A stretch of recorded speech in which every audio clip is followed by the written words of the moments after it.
Hello friends, कैसे हो? I hope आप अच्छे होंगे। तो जैसा कि आप थंबनेल देख ही चुके होंगे, ये जो क्वेश्चन पेपर है ये आपकी एनटीटी का क्वेश्चन पेपर है, जो आपका 24 फरवरी 2019 को ये परीक्षा आपके राजस्थान कर्मचारी चयन बोर्ड के द्वारा ये परीक्षा कंडक्ट कराई गई थी, जिसमें आपकी साइकोलॉजी से संबंधित 150 क्वेश्चन है, यानी 150 क्वेश्चन है।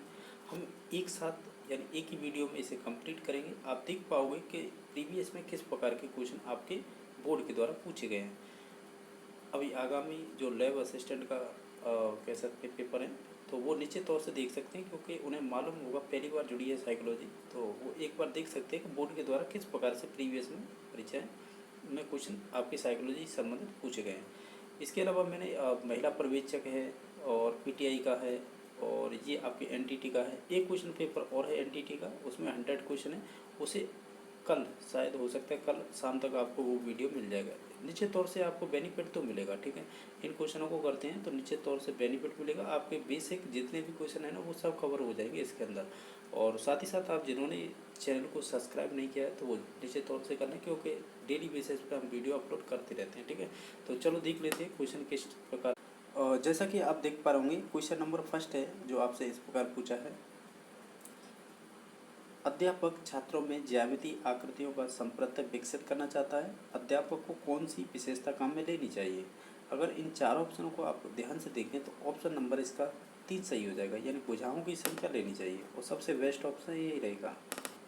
जब आप कोई कॉन्सेप्ट विकसित करना चाह रहे हैं, तो आप जैसे त्रिभुज का कॉन्सेप्ट विकसित करना चाह रहे हैं, तो आप बच्चों को ये समझाएंगे कि त्रिभुज है वो 3 भुजाओं से घिरी हुई बंद आकृति होती है। इसके और विभिन्न एग्जाम्पल लेके बता सकते हैं कि त्रिभुज कौन कौन सी आकृति सिमिलर होती हैं।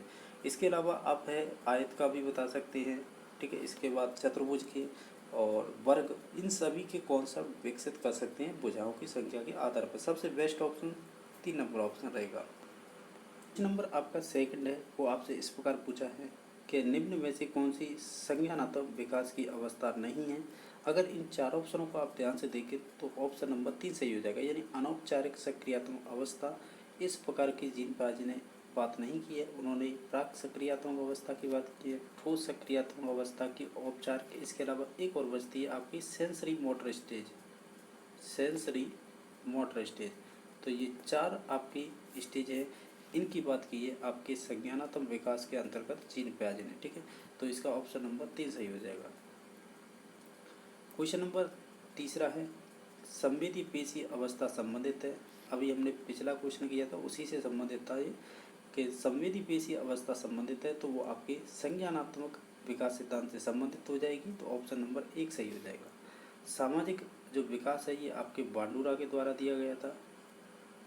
इसे और भी सिद्धांत के नाम से जानते हैं, जैसे बोल सकते हैं संज्ञानात्मक सामाजिक विकास सिद्धांत, इसे इस नाम से भी जानते हैं। और इसके अलावा जो 3 नंबर है जो मनोलैंगिक है, ये आपके एरिक्सन से संबंधित है, एरिक्सन ने दिया था। इसके अलावा जो नैतिक विकास सिद्धांत है, ये आपके लॉरेंस कोहलबर्ग से संबंधित है, तो ये ध्यान रखना है। नेक्स्ट क्वेश्चन देख लेते हैं। क्वेश्चन नंबर 4 है कि हमारे मस्तिष्क का चेतन भाग यानी जो कॉन्शियस माइंड है वो कितना होता है? सिगमंड फ्राइड के अनुसार वो 1/10 होता है। अगर आपसे पूछे अनकॉन्शियस माइंड कितना होगा, फिर वो 9/10 हो जाता है। क्वेश्चन नंबर आपका 5वां है कि बुद्धि का द्विकारक सिद्धांत दिया था, तो ये आपके स्पीयरमैन ने दिया, तो ऑप्शन नंबर बी सही हो जाएगा। ये 1904 में दिया था, ये ध्यान रखना है। जिसमें इन्होंने 2 कारक बताए थे, एक तो जी कारक और एक एस कारक। जी जो कारक होता है वो सामान्य होता है, एस कारक होता है वो विशेष कारक होता है या विशिष्ट बोल सकते हैं। और जो जनरल कारक यानी जी कारक होता है, ये आपके मानसिक से संबंधित होता है। और जो आपका एस कारक होता है, ये जो भी हम वातावरण से अर्जित करते हैं उससे संबंधित होता है। क्वेश्चन नंबर नेक्स्ट देख लेते हैं। क्वेश्चन नंबर आपका 6वां है, वो इस प्रकार पूछा है कि पियाजे ने बालक उसके वातावरण के मध्य चलने वाली परस्पर क्रिया निर्मित समतुल्य को कहा है, यानी आप ऐसे बोल सकते हैं, जीन पियाजे ने बालक उसके वातावरण के मध्य चलने वाली परस्पर क्रिया को क्या कहा है? तो उन्होंने एडेप्टेशन कहा है। एडेप्टेशन यानी अनुकूलन। इसके अलावा स्कीमा है, ये पैकेट्स ऑफ नॉलेज होती है। जो भी आप दैनिक कह सकते हैं दिनचर्या में जो भी चीज़ सीखते हैं वो ज्ञान से संबंधित होती हैं, उनकी सभी की आपकी स्कीमा बनती जाती है दिमाग को, तो उसे पैकेट्स ऑफ नॉलेज कह सकते हैं। संरक्षण की बात होगी तो आप एक चीज़ ध्यान रखना, ये मूर्त सक्रियात में जो कॉन्क्रीट स्टेज है उसी से संबंधित होगी, जिसमें लंबाई, चौड़ाई, ऊंचाई, आयतन से संबंधित बात की जाती है। अंत प्रज्ञा है, ये पूर्व सक्रियात्मक अवस्था की दो उपावस्थाएं होती हैं, तो उनमें से एक है जी अंत प्रज्ञा। ठीक है, नेक्स्ट क्वेश्चन देख लेते हैं। 7 नंबर है कि बुद्धिमत्ता का अधिकतम विकास किस अवस्था में होता है। बुद्धिमत्ता यानी जो आपकी बुद्धि है उससे संबंधित है, तो उसका मानसिक विकास सर्वाधिक होता है वो किशोर अवस्था में होगा। ठीक है, एडोलसेंस बोल सकते हैं इसे। तो ऑप्शन नंबर 3 सही हो जाएगा। क्वेश्चन नंबर आपका 8वां है कि निम्न में से समस्या समाधान की वैज्ञानिक विधि का प्रथम पद क्या होता है, यानी जो फर्स्ट स्टेप क्या होता है वो बताना है। अगर इन 4 ऑप्शनों को ध्यान से देखें तो वो होता है आपकी प्रॉब्लम अवेयरनेस, यानी हम कह सकते हैं समस्या के प्रति जागरूक, प्लेसमेंट यानी विस्थापन। इसको अगर आगे एक क्वेश्चन आएगा तो उसमें हम विस्तार से देखेंगे कि ये स्मृति के बारे में किसने बताया है और इसका क्रम पद्धति किसने किया था, यानी क्रम पद्धति किसने किया था। इस प्रकार के हम क्वेश्चन आगे देखेंगे तो उसमें बात कर लेंगे ये किसने सिद्धांत दिया था। ये 3 प्रकार की होती है, यहाँ पे ही बता देते हैं। सेंसरी और सेकंड होती है वो शॉर्ट टर्म मेमोरी, एक होती है लॉन्ग टर्म मेमोरी। इनके भी भाग कर रखे हैं, उन्हीं से क्वेश्चन पूछा है ये, वो आगे क्वेश्चन में देख लेंगे इससे। ठीक है, क्वेश्चन नंबर आपका 11वां है, वो इस प्रकार पूछा है कि बालक किस उम्र में ज्यामितीय चित्र आकृति बनाना प्रारंभ कर देते हैं। तो वो आपके इन ऑप्शनों को ध्यान से देखें तो ऑप्शन नंबर बी सही हो जाएगा, यानी 3 वर्ष में या 3 वर्ष से प्रारंभ कर देता है बच्चा ज्यामितीय चित्र बनाना। क्वेश्चन नंबर आपका 12वें नंबर का है, जो आपसे इस प्रकार पूछा है कि मोंटेसरी प्रणाली में शिक्षण हेतु मुख्यतः किस प्रकार की वस्तुओं का प्रयोग किया जाता है। अगर इन सभी ऑप्शनों को ध्यान से देखें तो हम कहेंगे रंगीन चमकीली वस्तुओं का उपयोग किया जाता है। साथ ही साथ ये आपकी इंद्रिय और कर्मेंद्रियों के द्वारा भी शिक्षा ग्रहण करने में उपयोगी विधि मानी जाती है मोंटेसरी विधि। नेक्स्ट क्वेश्चन है डेनियल गोलमेन संबंधित है, तो इन सभी ऑप्शनों को ध्यान से देखें तो ये आपकी संवेगात्मक बुद्धि से संबंधित है। ठीक है, तो ऑप्शन नंबर बी सही हो जाएगा। क्वेश्चन नंबर आपका 14वां है, किशोरावस्था में संज्ञानात्मक विकास की विशेषता है। इस प्रकार का क्वेश्चन हमने 7 नंबर का किया था, आपने ध्यान दिया हो तो एक बार दिखा देते हैं। 7 नंबर का क्वेश्चन यही था, पूछने का तरीका केवल चेंज किया, यहाँ पे क्वेश्चन वही है। देखो इसमें ये कह रहा है कि बुद्धिमत्ता की अधिकतम विकास किस अवस्था में हो जाता है, यानी अधिकतम विकास किस अवस्था में हो जाता है आपकी बुद्धिमत्ता यानी मानसिकता का। तो इसका राइट आंसर हमने लगाया था किशोरावस्था। अब इस क्वेश्चन को देखिए जो अभी हम कर रहे हैं 14वें नंबर का। इसमें क्या पूछा है, उन्होंने पूछा है कि किशोरावस्था में संज्ञानात्मक विकास की विशेषता क्या है। अगर इन सभी ऑप्शनों को ध्यान से देखें तो हम कहेंगे बुद्धि का अधिकतम विकास। ये क्वेश्चन 7वें नंबर का और 14वें नंबर का सेम ही क्वेश्चन है। नेक्स्ट देख लेते हैं। क्वेश्चन नंबर 15वें नंबर का है, इस प्रकार पूछा है कि जब बालक जानबूझकर कुछ तत्वों को धारण करता है वो कौन सी स्मृति कहलाती है। राइट, अगर इन सभी ऑप्शनों को आप ध्यान से देखें तो ऑप्शन नंबर बी सही हो जाएगा, यानी सक्रिय स्मृति। ये सक्रिय स्मृति आपकी शॉर्ट टर्म मेमोरी कहलाती है, ये विलियम जेम्स ने कहा था। मैं जब आपसे कह रहा था कि मैं आगे चल के समझा दूंगा, आप ध्यान रखना है एक एटकिंसन हुए हैं, एटकिंसन और एक सेपरेट, इन दोनों के द्वारा ही बुद्धि के 3 प्रकार बताए गए थे। वो कौन कौन से, पहला था आपका सेंसरी, याद रख सकते हो सेंसरी, या इसे ही हम बोलते हैं इमीडिएट।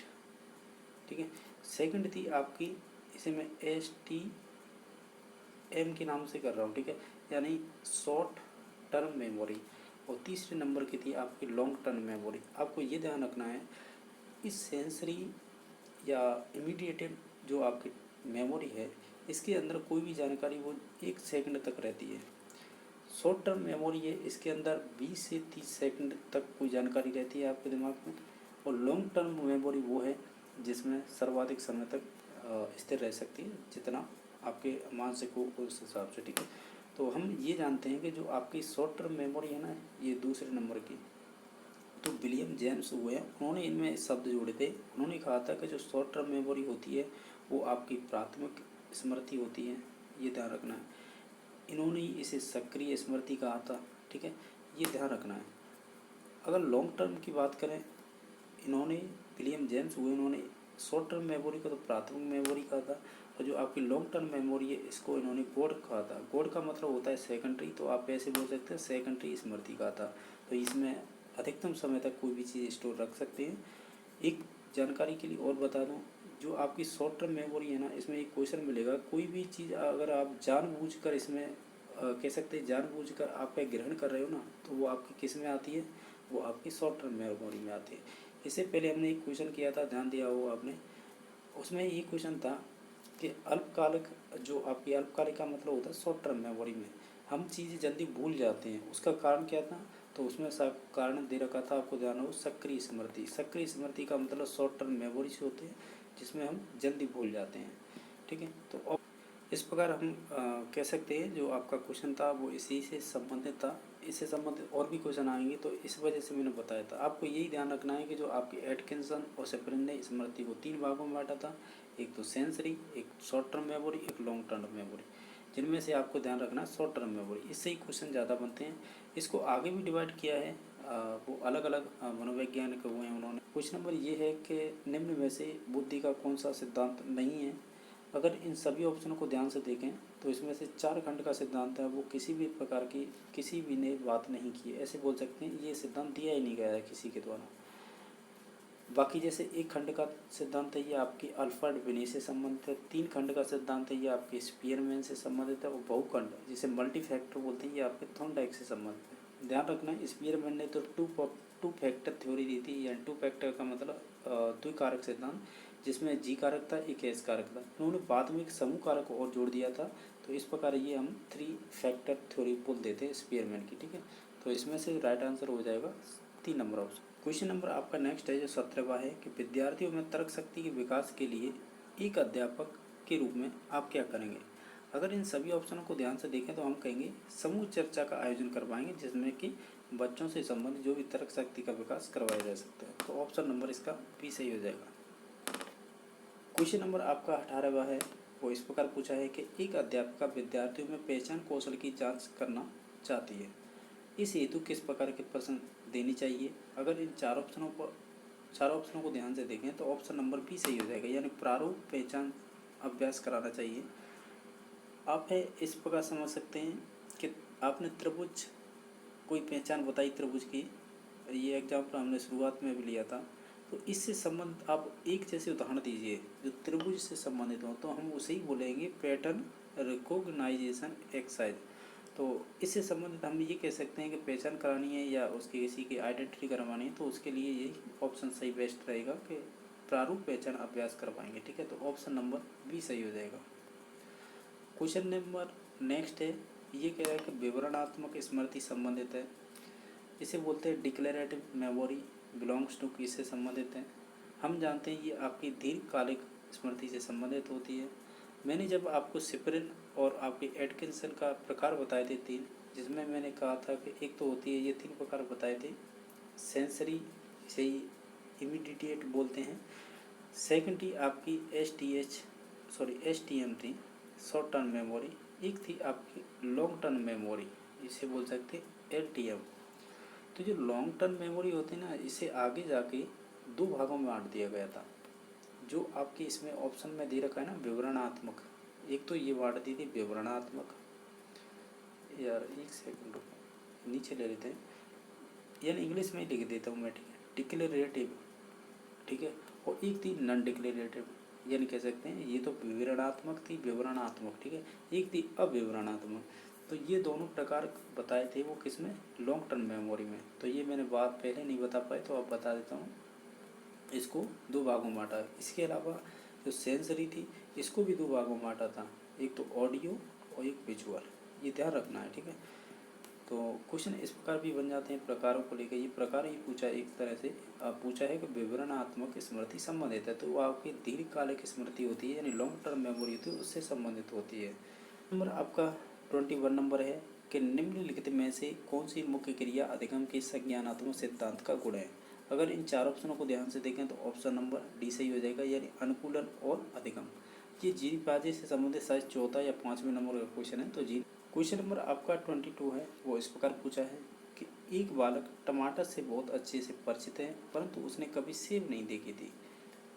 सेब को देखते ही बालक चिल्लाता है कि यह टमाटर है। तब माँ कहती है कि नहीं, ये एक सेब है, उदाहरण प्रदर्शित करता है। इन चार ऑप्शनों को ध्यान से देखें तो इसका राइट आंसर हो जाएगा, वो हो जाएगा एसिमिलेशन। एसिमिलेशन को हिंदी में समावेशीकरण, आत्मसातीकरण कह सकते हैं या आत्मसातीकरण भी बोल देते हैं इसे।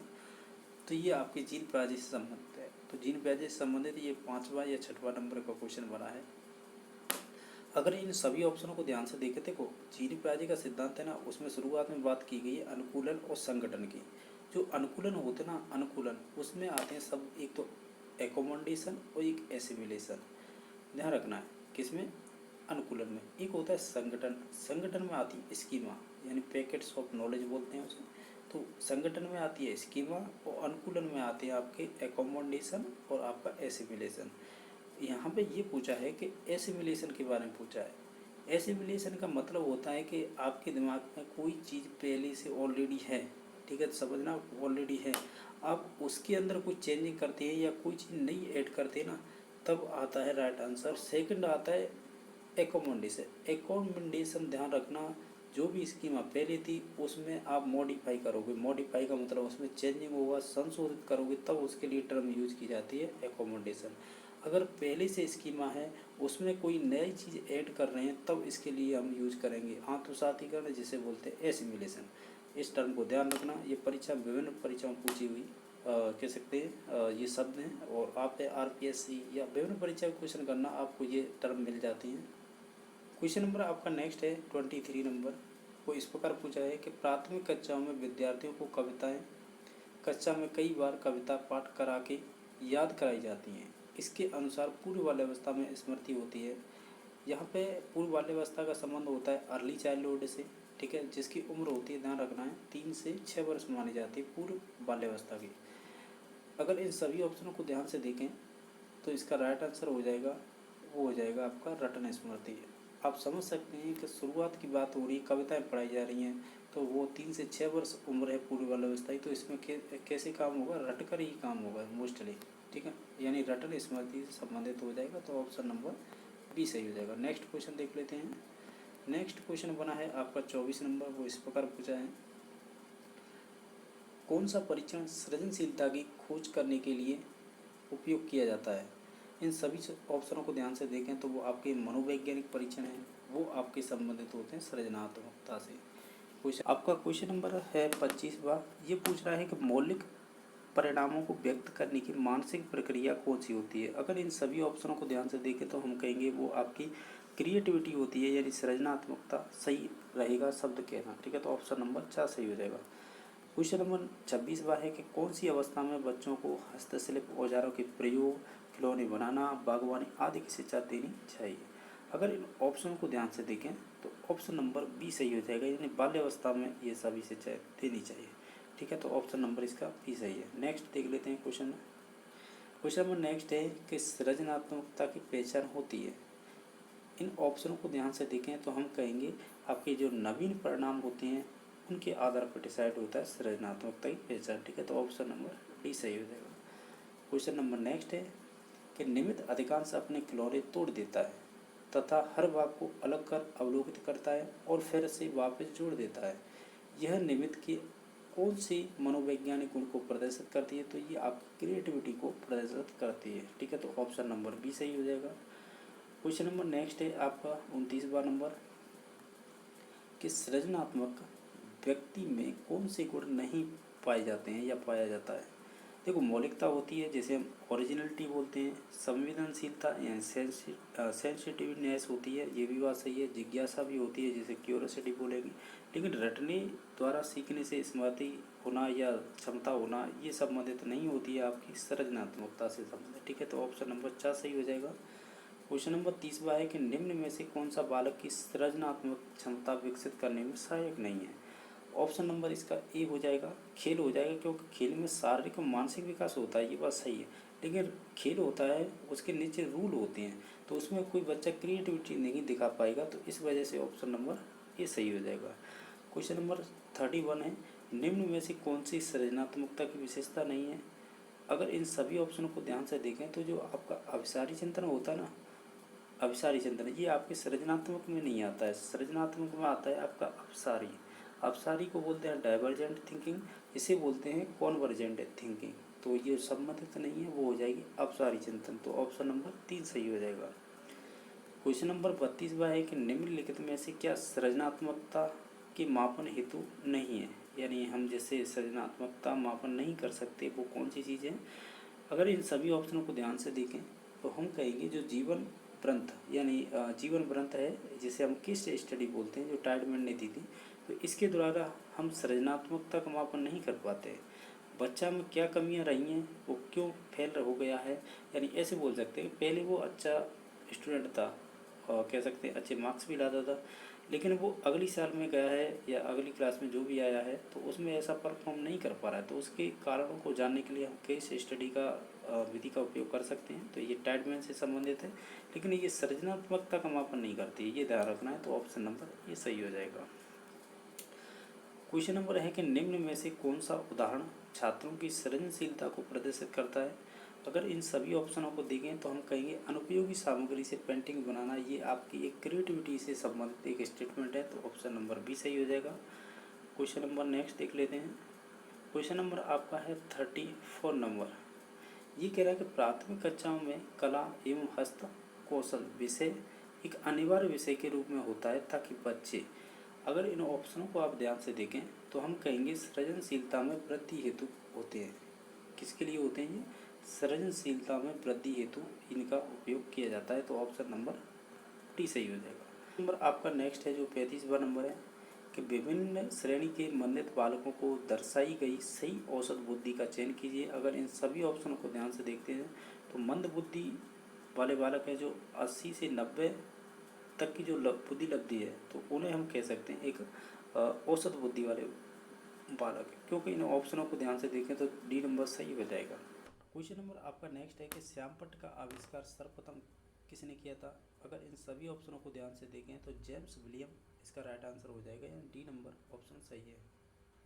क्वेश्चन नंबर नेक्स्ट है सही कथन का चयन कीजिए।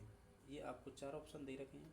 अगर सही कथन की बात की जाए तो इसमें से कौन सा सही होगा, तो हम कहेंगे उच्च सृजनशील व्यक्ति में अधिकांशतः उच्च स्तरीय बुद्धिमत्ता होती है। ये स्टेटमेंट सही है। तो ऑप्शन नंबर डी सही हो जाएगा। क्वेश्चन नंबर आपका 38वां है कि सृजनात्मक चिंतन के टॉलरेंस परीक्षण में होते हैं। तो ये पर्टिकुलर आपकी सृजनात्मकता का एक कह सकते हैं परीक्षण होता है, टॉलरेंस के द्वारा दिया गया था। तो इसमें पूछा है आपसे परीक्षण में क्या होते हैं, ये 4 ऑप्शन दे रखे हैं। अगर ऑप्शनों को ध्यान से देखें तो इसका राइट आंसर हो जाएगा कि इनके 6 तो शाब्दिक परीक्षण थे और 3 अशाब्दिक उप परीक्षण थे। ठीक है, तो ऑप्शन नंबर बी सही हो जाएगा, यानी 6 शाब्दिक और 3 अशाब्दिक उप परीक्षण थे। तो टोटल करके 9 परीक्षण थे इनके। नेक्स्ट देख लेते हैं। क्वेश्चन नंबर 39वां है कि विशिष्ट बालक का अर्थ क्या होता है। अगर इन 4 ऑप्शनों को देखें तो हम कहेंगे जो सामान्य बालक की अपेक्षा कम या अधिक गुण वाला होता है उसे हम कहते हैं विशिष्ट बालक। क्वेश्चन नंबर 40 है कि इनमें से कौन सा कृत्य बाल अपराध का नहीं है, यानी बाल अपराध का एक कारण नहीं है, वो चूज करना है इसमें से। अगर देखें तो इनमें से कक्षा में नींद निकालना एक आपके बाल अपराध का एक कारण नहीं होगा। ठीक है, तो ऑप्शन नंबर बी सही हो जाएगा। क्वेश्चन नंबर 41 है कि वर्तमान में असमर्थ या निःशक्त बालकों की शिक्षा कैसी होनी चाहिए। अगर इन 4 ऑप्शनों को ध्यान से देखें तो हम कहेंगे इंक्लूसिव एजुकेशन होनी चाहिए, यानी समावेशी शिक्षा। क्वेश्चन नंबर 42 है कि मानसिक रूप से स्वस्थ व्यक्ति रहता है कब, तब हम कहेंगे यथार्थ की दुनिया में रहे वो, यानी वास्तविकता में जिए, तब हम कहेंगे वो मानसिक रूप से स्वस्थ व्यक्ति होता है। क्वेश्चन नंबर 43 है कि सिद्धांत जिसमें किसी समस्या के तात्कालिक समाधान की प्रमुखता दी जाती है। तो हम कहेंगे अगर इन ऑप्शनों को ध्यान से देखें तात्कालिक समस्या समाधान, तो हम कहेंगे वो आपके सूझ के सिद्धांत से संबंधित है। जो आपके गेस्टोल्ट वाद सिद्धांत है ना, उसी को सूझ का सिद्धांत बोलते हैं, जो आपके कॉलर कोप्पा और मैक्स वर्दीमर्ग द्वारा दिया गया था। और ऑप्शनों की बात करें जैसे सामीप्य सिद्धांत है, ये आपके गुथरी से संबंधित है, ध्यान रख सकते हैं। ये अधिगम का सिद्धांत दिया था। ये पुनर्बलन और अभ्यास को नहीं मानते, इग्नोर करते हैं। ठीक है, ये भी क्वेश्चन आरपीएससी ने पूछा है। अनुबंधन है, ये आपके पावलर से संबंधित है, जिन्होंने कुत्ते पर प्रयोग किए थे। तो कुत्ते की जो पेरोटिड्स ग्लैंड्स होती है जो पाचन वाली, उससे संबंधित इन्होंने अध्ययन किए थे। ये एक दे रखा है सक्रिय अनुक्रिया अधिगम सिद्धांत, ये आपके स्किनर से संबंधित है, तो ये ध्यान रखना है। नेक्स्ट देख लेते हैं। नेक्स्ट क्वेश्चन है जो आपका 44 नंबर कि एक बालक समान कक्षा में कई वर्षों तक रहता है, किस प्रकार का विशिष्ट बालक हो जाएगा वो, यानी एक ही क्लास में हो सकता है 1 साल 2 साल 3 साल से पढ़ रहा है, तो आप उसे क्या कहेंगे? हम कहेंगे, अगर देखा जाए इन सभी ऑप्शनों को, हम उसे पिछड़ा बालक कह सकते हैं, यानी बैकवर्ड चाइल्ड। ठीक है, क्वेश्चन नंबर आपका नेक्स्ट है जो 45वां नंबर कि एक कक्षा में अध्यापक ने केशव को पाठ पढ़ाने के लिए कहा। केशव को सभी शब्द विवृत रूप में दिखाई देते हैं, यानी विवृत में दिखाई देते हैं, जिसके कारण वह पाठ पढ़ नहीं पाता है। यह विशेषता संबंधित है। अगर इन चार ऑप्शनों को ध्यान से देखें तो ये आपके डिसलेक्सिया से संबंधित है, यानी रीडिंग संबंधित जो भी डिसेबिलिटी पाई जाती है वो डिसलेक्सिया से संबंधित होती है। जैसे बच्चे में ये भी होता है, देखा जाता है तो बी को वो डी पढ़ता है, 6 को 9 पढ़ता है, तो ये डिसेबिलिटी है वो डिसलेक्सिया से संबंधित है। ठीक है, और डिस्ग्राफिया में लेखन संबंधित आपकी डिसेबिलिटी पाई जाती है। डिस्कैलकुलिया में मैथ से संबंधित, डिस्प्लेक्सिया है ना, इन सभी का संबंधित होती है, यानी आप कह सकते हो उसमें डिस्ग्राफिया के लक्षण मिल जाते हैं, डिसलेक्सिया के, डिस्कैलकुलिया के। ठीक है, तो ये सभी कह सकते हैं डिसेबिलिटी से संबंधित होती है। कौन सी? डिस्प्लेक्सिया। हमें केवल यहाँ पर केवल ये पूछा था रीडिंग संबंधित या विवृत रूप संबंधित उसे दिखाई नहीं देते हैं, तो वो आपके डिसलेक्सिया से संबंधित हो जाएंगे। नेक्स्ट क्वेश्चन देख लेते हैं। क्वेश्चन नंबर आपका नेक्स्ट है जो है 46 नंबर कि मानसिक स्वास्थ्य का, यानी मानसिक स्वास्थ्य का लक्षण नहीं है। अगर इन सभी ऑप्शनों को ध्यान से देखें तो जो आपकी इमेच्योरिटी है ना, अपरिपक्वता, ये आपके एक मानसिक स्वास्थ्य का लक्षण नहीं होगी, तो ऑप्शन नंबर इसका डी सही हो जाएगा। क्वेश्चन नंबर आपका 47 है कि गर्भावस्था की किस अवस्था में भ्रूण की तीनों परतों का निर्माण होता है या निर्माण हो जाता है। एक बात देखें, बात यह है कि जो गर्भावस्था की 3 अवस्थाओं की बात कर रहे हैं ना, कि भ्रूण की तीनों परतों का निर्माण हो जाता है, कब होता है, तो हम कहेंगे ये आपकी एम्ब्रियोनिक स्टेज में हो जाता है। देखो, मैं आपको जानकारी के लिए बता दूं, आपने अगर प्रसव की 3 अवस्थाएं पढ़ी हैं, उसमें आपकी एक तो जर्मिनल स्टेज आती है, एक एम्ब्रियोनिक स्टेज आती है, एक फीटल स्टेज आती है। जो एम्ब्रियोनिक है ना, जब हमारे मानव शरीर का निर्माण होता है ना, तो उस समय 3 परतें बनती हैं, आप ऐसे कह सकते हैं। एक तो होती है आपकी एक्टोडर्म, ठीक है, एक होती है मीजोडर्म, एक होती है एंडोडर्म। जो भी साइंस से बैकग्राउंड से है वो समझ रहे होंगे। जो एक्टोडर्म होती है ना, वो आपके स्नायु मंडल का निर्माण करती है। स्नायु मंडल को इंग्लिश में कहते हैं नर्वस सिस्टम। इसके साथ चाहे आपके बाल हों, नाखून हों, या इनसे संबंधित निर्माण हो जाता है एक्टोडर्म से। मीजोडर्म में आते हैं जैसे कि आपके पाचन तंत्र हो गया, पाचन तंत्र, और उसके अलावा एंडोडर्म में आ जाएंगे ब्लड वगैरह, जो संयोजी ऊतक होते हैं, वो सभी चीज़ें आ जाएंगी। तो हमें केवल ये जानना है यहाँ पे कि 3 परतों का निर्माण होता है, वो आपकी भ्रूणावस्था में होगा, तो ऑप्शन नंबर बी हो जाएगा। अगर भ्रूणावस्था से बात करें हमारे शरीर का निर्माण किस प्रकार होता है, तो ये 3 स्टेज होती है, जो एक्टोडर्म, मीजोडर्म और एंडोडर्म, ये ध्यान रखना है। हम आगे क्वेश्चन करेंगे कि एक्टोडर्म है उससे किसका निर्माण होता है, तो वो आपके स्नायु मंडल, जिसे हम नर्व सिस्टम बोलते हैं। इसमें मैंने क्वेश्चन में ये चीज़ बताई है, एक बार दोबारा देख लें जिससे समझ में आ जाए, क्योंकि इससे क्वेश्चन संबंधित आगे कि जैसे कि भ्रूणावस्था की 3 परतों की बात कर रहे हैं, तो हम जानते हैं प्रसव से संबंधित 3 अवस्थाएं होती हैं, जो एक तो इसमें दे रखी है, जैसे एक तो बीजावस्था दे रखी है, एक भ्रूणावस्था, एक आपकी गर्भ शिशु अवस्था। पहली होती है वो होती है जर्मिनल स्टेज, सेकंड होती है एम्ब्रियोनिक, और तीसरी होती है फीटल। तो जो एम्ब्रियोनिक स्टेज होती है ना, जिसे हम हिंदी में कह रहे हैं भ्रूणावस्था, इससे मानव शरीर का निर्माण होता है, स्टार्ट होता है। तो ये 3 परतों में बढ़ जाती है, जैसे कि एक्टोडर्म, मीजोडर्म, एंडोडर्म। जो एक्टोडर्म होती है ना, ECTODERM होती है, जिसे अधिचर्म बोलते हैं। इसके द्वारा मानव शरीर का एक तो स्नायु मंडल का निर्माण होता है और बाल नाखूनों का निर्माण होता है, ये ध्यान रखना है। बाकी मीजो है उसे पाचन तंत्र का। नंबर आपका नेक्स्ट है जो है 48 नंबर। ये कह रहा है मुझे एक बालक दो, मैं उसे जैसा चाहूँ वैसा बना सकता हूँ। ये कथन किससे संबंधित है, तो ये आपके वॉटसन से संबंधित है, तो ऑप्शन नंबर डी सही हो जाएगा। क्वेश्चन नंबर नेक्स्ट है संप्रेषण से आशय क्या होता है। अगर इन 4 ऑप्शनों को ध्यान से देखें तो हम कहेंगे विचारों का आदान प्रदान होता है, तो उसे ही हम कहते हैं संप्रेषण। कुछ आपका 50 है कि निम्न में से कौन सी किशोरावस्था की विशेषता नहीं है। अगर इन सभी ऑप्शनों को ध्यान से देखें ना तो ऑप्शन नंबर 4 सही हो जाएगा। यानी नैतिकता की पूर्णता है ना, ये आपकी शेषावस्था की विशेषता नहीं है। अगर हाँ, ये जरूर ध्यान रखना, नैतिकता कब से प्रारंभ होती है, तो आपने लॉरेंस कोहलबर्ग का सिद्धांत पढ़ा होगा, तो उसमें पहली थी स्टेज जिसका नाम था प्री कन्वेंशनल स्टेज, जैसे पूर्व परंपरागत बोलते हैं, तो उसमें उम्र ली थी 4 से 10 वर्ष। तो हम कह सकते हैं कि ये बाल्यावस्था में प्रारंभ होती है नैतिकता की गुण। ठीक है, तो इसका ऑप्शन नंबर 4 सही हो जाएगा। क्वेश्चन नंबर आपका 51 है कि शेषवावस्था होती है, तो हम कहेंगे शेषवावस्था होती है वो आपकी 5 वर्ष तक मानी जाएगी, तो ऑप्शन नंबर 1 सही हो जाएगा। क्वेश्चन नंबर आपका 52 नंबर है, मारिया मॉन्टेसरी बोलते हैं, मेरी या मॉन्टेसरी के अनुसार है, इनमें से आपको चूज करना है।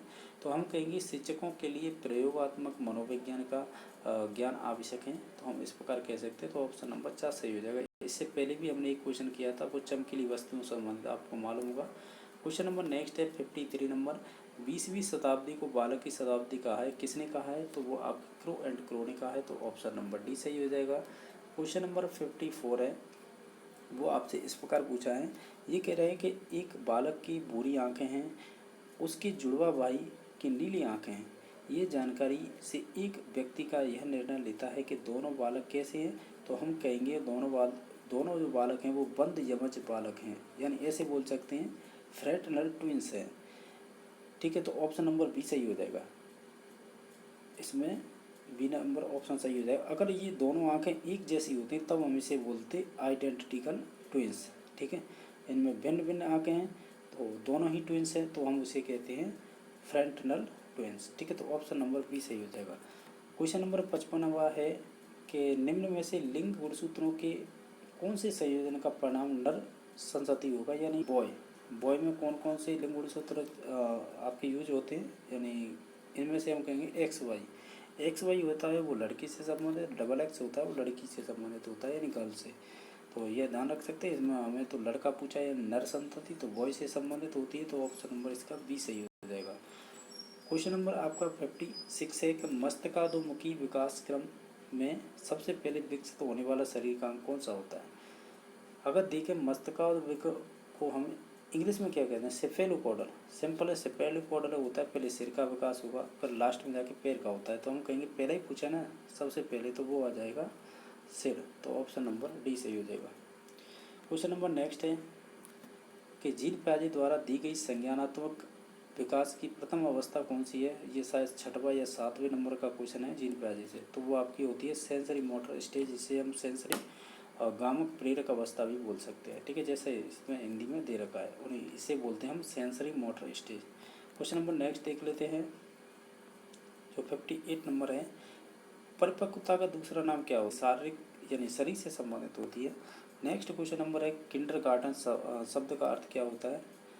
अगर इन चार ऑप्शनों को ध्यान से देखें तो हम कहेंगे बच्चों का बगीचा होता है, उसे हम बोलते हैं किंडरगार्टन शब्द का अर्थ। ठीक है, नेक्स्ट क्वेश्चन नंबर 60 है, ये पूछा है कि एक बालक जो शारीरिक रूप से कमजोर है में सांवेगिक सामाजिक व मानसिक विकास भी निम्न स्तरीय है, यह उदाहरण विकास के किस सिद्धांत को प्रदर्शित करता है। क्वेश्चन अच्छा है, इसे हम कहेंगे अंतर संबद्धता का सिद्धांत, यानी प्रिंसिपल ऑफ इंटर रिलेशन कहते हैं, तो ऑप्शन नंबर बी सही हो जाएगा, ये अच्छा क्वेश्चन है। नेक्स्ट है कि निम्न में से कौन सा विकास की गर्भावस्था के सही क्रम को प्रदर्शित करता है। अगर इन ऑप्शनों को ध्यान से देखें तो हम कहेंगे पहले तो आपकी जर्मिनल स्टेज होती है, फिर एम्ब्रॉयनिक होती है और फीटल होती है। ये अभी हमने क्वेश्चन डिस्कस किया था पीछे, जिसमें मैं बता रहा था कि एक्टोडर्म, मीजोडर्म, एंडोडर्म, तो वो यही क्रम था जिसमें आपकी एम्ब्रॉयनिक स्टेज होती है, यहाँ से हमारे शरीर का निर्माण होना स्टार्ट होता है, इसी में बताया था एक्टोडर्म, मीजोडर्म और एंडोडर्म। क्वेश्चन नंबर नेक्स्ट है कि नवजात शिशु का आकार और भार कितना होता है। आकार तो होता है 19.5 इंच और आपका भार होगा 7.5 पॉइंट, तो ऑप्शन नंबर सी सही हो जाएगा। क्वेश्चन नंबर आपका 63 है, इसमें पूछा है आपसे कि पूरी बाल्यावस्था की अवधि कितनी होती है, लेकिन इसमें क्वेश्चन में दे रखी है 4 से 6, तो हम मान सकते हैं ये भी सही है। ठीक, क्वेश्चन नंबर आपका नेक्स्ट है, सूची फर्स्ट और सूची सेकंड दे रखी है और आपको सही मिलान करना है। अगर इसे ध्यान से देखें, जो आपका डीएनए होता है वो आपके आनुवंशिक तत्व माना जाता है, जो निर्धारक है वो आपका माना जाएगा कह सकते हैं जीन, जैसे हम पितृक कह रहे हैं यहाँ पे। और जनन कोशिका होती है वो आपकी संबंधित हो जाएगी, आपकी जनन कोशिका हो जाएगी वो 23 गुणसूत्र से संबंधित। और एक्स वाई होते हैं वो आपके लैंगिक गुणसूत्र होते हैं। तो ये इस प्रकार ये किस में मिले हुए हैं, तो ऑप्शन नंबर बी में सही मिले हुए हैं। तो ऑप्शन नंबर इसका बी सही होगा, ध्यान रखना है बी। नेक्स्ट है जो 65 नंबर है, ये कह रहा है कि वंशानुक्रम के किस नियम के अनुसार प्रतिभाशाली माता पिता से कम प्रतिभाशाली संतान की प्रवृत्ति और निम्न कोटि के माता पिता से कम निम्न कोटि के संतान होने की प्रवृत्ति होती है। तो वो आपके प्रत्यागमन का नियम है, यानी ऑप्शन नंबर बी सही हो जाएगा।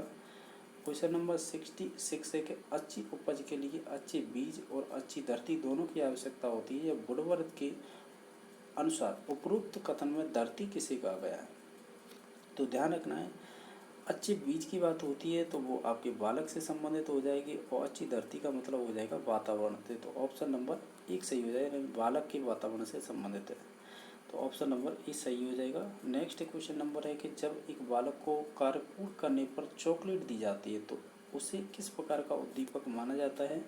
तो ध्यान रखना है ये प्राथमिक उद्दीपक माना जाता है, ठीक है। तो ऑप्शन नंबर एक सही हो जाएगा। क्वेश्चन नंबर नेक्स्ट देख लेते हैं। ये कह रहा है कि इन्फेंट किस भाषा का शब्द है। तो इन्फेंट है ये आपकी लैटिन भाषा का शब्द है। तो ऑप्शन नंबर ए सही हो जाएगा। क्वेश्चन नंबर नेक्स्ट है कि जोखिम उठाने का गुण इंगित करता है। तो हम कहेंगे ये आपके उपलब्धि प्रेरक से संबंधित है, ये भी एटकिंसन से संबंधित है। इसका सिद्धांत आप अधिगम पढ़ते हैं तब आता है।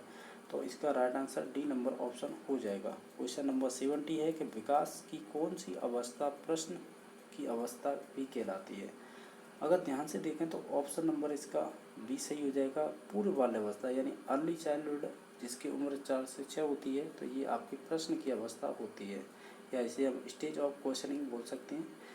क्वेश्चन नंबर 71 है कि जन्म के समय बालक के सिर और उसके शरीर की लंबाई का अनुपात क्या होता है। तो देखो सिर का अनुपात हम 1 मानते हैं और उसका 4 अनुपात मानते हैं लंबाई का। तो हम कह सकते हैं 1:4 होता है इसका, ठीक है। तो ये ध्यान रखना है 1:4 माना जाएगा आपके जन्म के समय, ठीक है। तो ऑप्शन नंबर बी सही हो जाएगा। क्वेश्चन नंबर नेक्स्ट है कि बालक की शारीरिक वृद्धि एवं विकास को प्रभावित करता है। तो हम कहेंगे चाहे वो आपका वंशानुक्रम हो, वातावरण, दोनों ही प्रभावित करते हैं। तो नेक्स्ट क्वेश्चन है ये है कि एक बालक स्वयं सब कार्य करना चाहता है परंतु वह नहीं कर पाता है तथा काम करने पर चीज़ों को गिरा देता है, ठीक है। आगे लिख रखा है चीज़ों को गिरा देता है। बालक में किस कौशल का विकास नहीं हुआ है। तो हम कहेंगे उसमें गामक कौशलों का विकास नहीं हुआ है, ठीक है। गामक यानी मोटर स्किल है। एक ग्रॉस होता है, एक फाइन होता है। ग्रॉस में स्थूल आते हैं जैसे कि दौड़ना, ठीक है, संबंधित होता है, चलना और व्यायाम करना, ठीक है। और बाकी जो फाइन मोटर होते हैं यानी जो सूक्ष्म कौशल होते हैं जैसे कि पेन से लिखना, ठीक है, मतलब किसी शरीर का एक अंग काम करे उसे बोलते हैं सूक्ष्म कौशल, और जो शरीर का पूरा काम करे यानी शरीर की पूरी बॉडी काम करे उसे बोलते हैं स्थूल कौशल।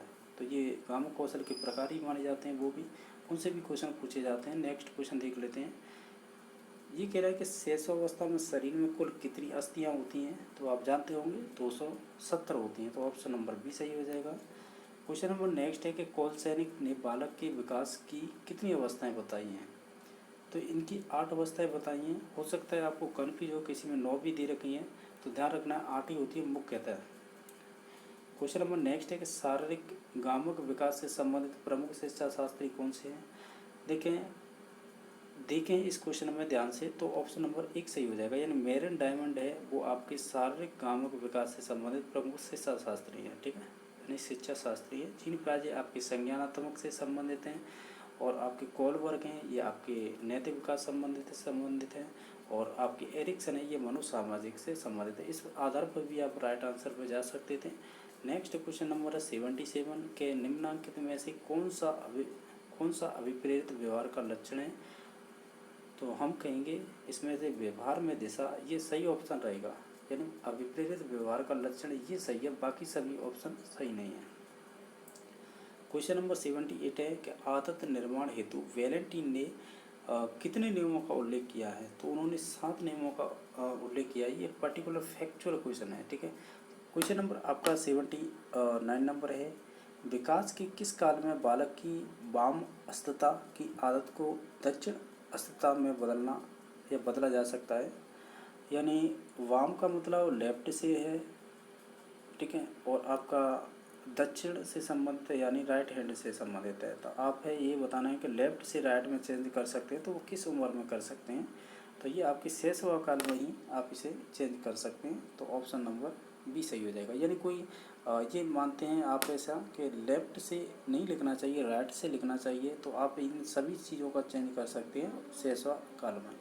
ठीक है, नेक्स्ट क्वेश्चन देख लेते हैं। आपका नेक्स्ट क्वेश्चन है आपका 80 नंबर। ये पूछा है कि लगभग 18 वर्ष की आयु में पल्स बीट बन जाती हैं, यानी जो आपकी पल्स बीट है वो कितनी बन जाएंगी? 72 के समथिंग होती है, लेकिन इसमें ऑप्शन दे रखा है 70, तो हम इसी पे जाएंगे। क्वेश्चन नंबर आपका नेक्स्ट है कि एक बालक कक्षा में पेंसिल पकड़कर लिखने में तथा पुस्तक के पेज पलटने में अक्षम है। इस परिस्थिति में अध्यापक द्वारा उसके हस्त नियंत्रण में सुधार करने हेतु निम्न में से कौन सी गतिविधियाँ संचालित की जानी चाहिए? अगर इन चार ऑप्शनों को देखें, जैसे कागज को चरमराना और दौड़ करना, तैराकी या स्पंज को दबोचना, अगर इन ऑप्शनों को ध्यान से देखें तो हम जाएंगे सी नंबर ऑप्शन पर, यानी 1 और 4 सही है। यानी कागज को चरमराना और स्पंज को दबोचना, ये सही हो जाएंगे। तो ऑप्शन नंबर सी सही हो जाएगा। क्वेश्चन नंबर नेक्स्ट है। इसमें आपको सूची फर्स्ट से सेकंड को मिलान करना है और नीचे दिए गए हैं कूट, इनके आधार पर मिलान करना है। अगर इन ऑप्शनों को ध्यान से देखें, जैसे कुश्ती है तो हम कुश्ती को हम ये कहेंगे उसे युद्धात्मक खेल करवाने चाहिए उस पर। इसके अलावा जैसे आपके नाटक हैं, नाटक का मतलब हो जाएगा आपके संवेगात्मक खेल, ठीक है। इसके अलावा जैसे शतरंज है तो हम कहेंगे ये आपके विचारात्मक कह सकते हैं खेल कराने चाहिए। और तैराकी हैं उन्हें पानी से संबंधित खेल करवाने चाहिए। तो हम कहेंगे पहले का तीसरा 2 में है, यानी सी और डी में, और दूसरे का ए, तो दूसरे का ए वो आपके 4 नंबर ऑप्शन में है। इसके अलावा यही मिलान हो रहे हैं, तो ऑप्शन नंबर डी सही हो जाएगा। क्वेश्चन नंबर नेक्स्ट है कि मूल्यांकन का कौन सा प्रमुख चरण नहीं है? तो इन सभी ऑप्शनों को देखें, जैसे उद्देश्यों का निर्धारण करना ये तो होता है, व्यवहार में परिवर्तन करना ये भी होता है, अधिगम अनुभव भी होते हैं, लेकिन अभिरुचि का स्वरूप होना ये इस प्रकार का आपके मूल्यांकन का चरण नहीं माना जाता। तो ऑप्शन नंबर डी सही हो जाएगा। क्वेश्चन नंबर नेक्स्ट है, छात्रों में रटने की प्रवृत्ति को रोकने हेतु कैसे प्रश्न पूछने चाहिए? तो हम कहेंगे ऑब्जेक्टिव क्वेश्चन पूछने चाहिए, तो ऑप्शन नंबर 1 सही हो जाएगा। क्वेश्चन नंबर नेक्स्ट है, बालक अंतर्नोद परीक्षण जिसे हम CAT में प्रयुक्त करने वाले कार्डों की कुल संख्या कितनी होती है? तो वो आपकी 10 होती है, ठीक है। तो ऑप्शन नंबर बी सही होगा। ध्यान रखना है, एक सेकंड, अगर आपसे IBT टेस्ट पूछे जो आपके हरमन रोरसा ने दिया था, इसमें 10 कार्ड होते हैं। TAT होता है, इसमें 30 कार्ड होते हैं, लेकिन एक खाली कार्ड होता है तो 31 मान लिए जाते हैं। अगर CAT में पूछे जो आपसे क्वेश्चन पूछा है वो CAT में भी 10 कार्ड होते हैं, तो आप ऐसे ध्यान रख सकते हैं। नेक्स्ट क्वेश्चन है आपका संबंध पूछा है 86 नंबर है, छात्रों की व्यक्तिगत रुचियों एवं अभियोग्यता के विकास से संबंधित मूल्यांकन की सर्वाधिक उपयुक्त विधि कौन सी है? अगर इन ऑप्शन को ध्यान से देखें तो वो आपकी प्रश्नावली हो जाएगी, तो ऑप्शन नंबर बी सही हो जाएगा। क्वेश्चन नंबर नेक्स्ट है वो इस प्रकार पूछा है कि पूर्व प्राथमिक विद्यालय में छात्रों के लिए उपयोगी नीति कौन सी होगी? तो उपयोगी नीति पूछे ना, तो हम कहेंगे पूर्व प्राथमिक विद्यालय में तो हम प्रदर्शन नीति का उपयोग करेंगे, तो वो बेस्ट रहेगी, तो ऑप्शन नंबर डी सही हो जाएगा। क्वेश्चन नंबर नेक्स्ट है जो आपसे पूछा है 88 नंबर। क्वेश्चन नंबर इस प्रकार है कि एक हिंदी फिल्म में मैं हूं ना में शाहरुख खान ने एक विद्यार्थी की गतिविधियों को अवलोकित करने हेतु महाविद्यालय में प्रवेश लिया था। उनके द्वारा किस प्रकार के अवलोकन को प्रयुक्त किया गया था? तो इन ऑप्शनों को देखें तो उसे हम पार्टिसिपेट ऑब्जर्वेशन कहेंगे, यानी सहभागी अवलोकन, तो ऑप्शन नंबर सी सही हो जाएगा। नंबर नेक्स्ट है जो है 89 नंबर के कच्चा कच्छ परिस्थिति में श्रव्य दृश्य सहायक सामग्रियों को प्रयोग में लेते समय शिक्षण का निम्नलिखित में से कौन सा सूत्र सम्मिलित होता है। अगर इन चार ऑप्शनों को ध्यान से देखें तो हम कहेंगे मूर्त से अमूर्त वाला ये सूत्र सही फिट बैठेगा, तो ऑप्शन नंबर ए सही हो जाएगा। क्वेश्चन नंबर नेक्स्ट है कि CCE से तात्पर्य क्या होता है। हम जानते हैं सतत एवं व्यापक मूल्यांकन होता है, तो ऑप्शन नंबर 1 सही हो जाएगा। क्वेश्चन नंबर नेक्स्ट है जो है 91 नंबर कि शिक्षण अधिगम प्रक्रिया में स्किनर ने क्रिया प्रसूत अनुबंधन के सिद्धांत का सबसे महत्वपूर्ण योगदान किसमें दिया है, तो वो दिया है आपके प्रोग्राम्ड लर्निंग यानी अभिक्रमित अधिगम में, तो ऑप्शन नंबर बी सही हो जाएगा। क्वेश्चन नंबर नेक्स्ट है कि निम्न में से कौन सा जन्मजात प्रेरक का उदाहरण हो जाएगा, यानी जो इनबॉर्न होते हैं यानी जन्मजात होते हैं। तो इन ऑप्शन को ध्यान से देखें तो जो आपका विश्राम है ना, रेस्ट करना, तो ये आपका जन्मजात होता है। इसके अलावा प्यास, भूख, ठीक है, तो इन्हें याद रख सकते हैं, ये आपके जन्मजात ही माने जाते हैं। क्वेश्चन नंबर नेक्स्ट है कि वर्तमान में अध्ययन की अत्यधिक प्रभावी विधि कौन सी है, तो हम उसे ई लर्निंग मानेंगे प्रेजेंट टाइम में, ठीक है, तो ऑप्शन नंबर सी सही हो जाएगा। क्वेश्चन नंबर नेक्स्ट है कि निम्न में से प्रभावशाली अधिगम के लिए मुख्य अवरोधक नहीं है, तो हम कहेंगे इसमें से जो विकास है ना वो आपके अधिगम से संबंधित नहीं है, ठीक है, तो ऑप्शन नंबर सी सही हो जाएगा। क्वेश्चन नंबर नेक्स्ट है सत्य बोलना कौन सी आदत है, तो सत्य बोलना तो आपकी एक नैतिक आदत है, तो ऑप्शन नंबर बी सही हो डी सही हो जाएगा, यानी ऑप्शन नंबर डी सही हो जाएगा। सत्य बोलना कौन सी आदत है, तो हम कहेंगे नैतिक आदत है ये हमारी, तो ऑप्शन नंबर इसका डी सही हो जाएगा।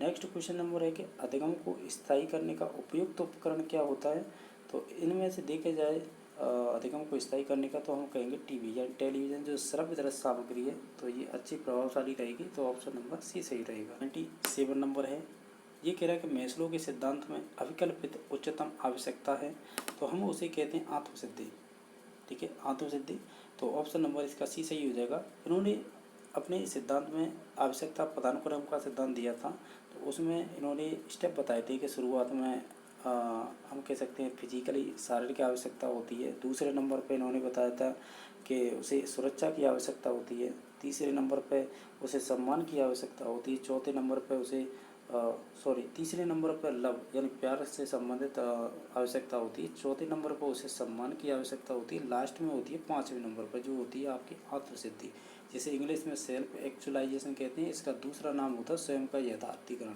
ठीक है, तो उस प्रकार ये सी नंबर ऑप्शन सही हो जाएगा।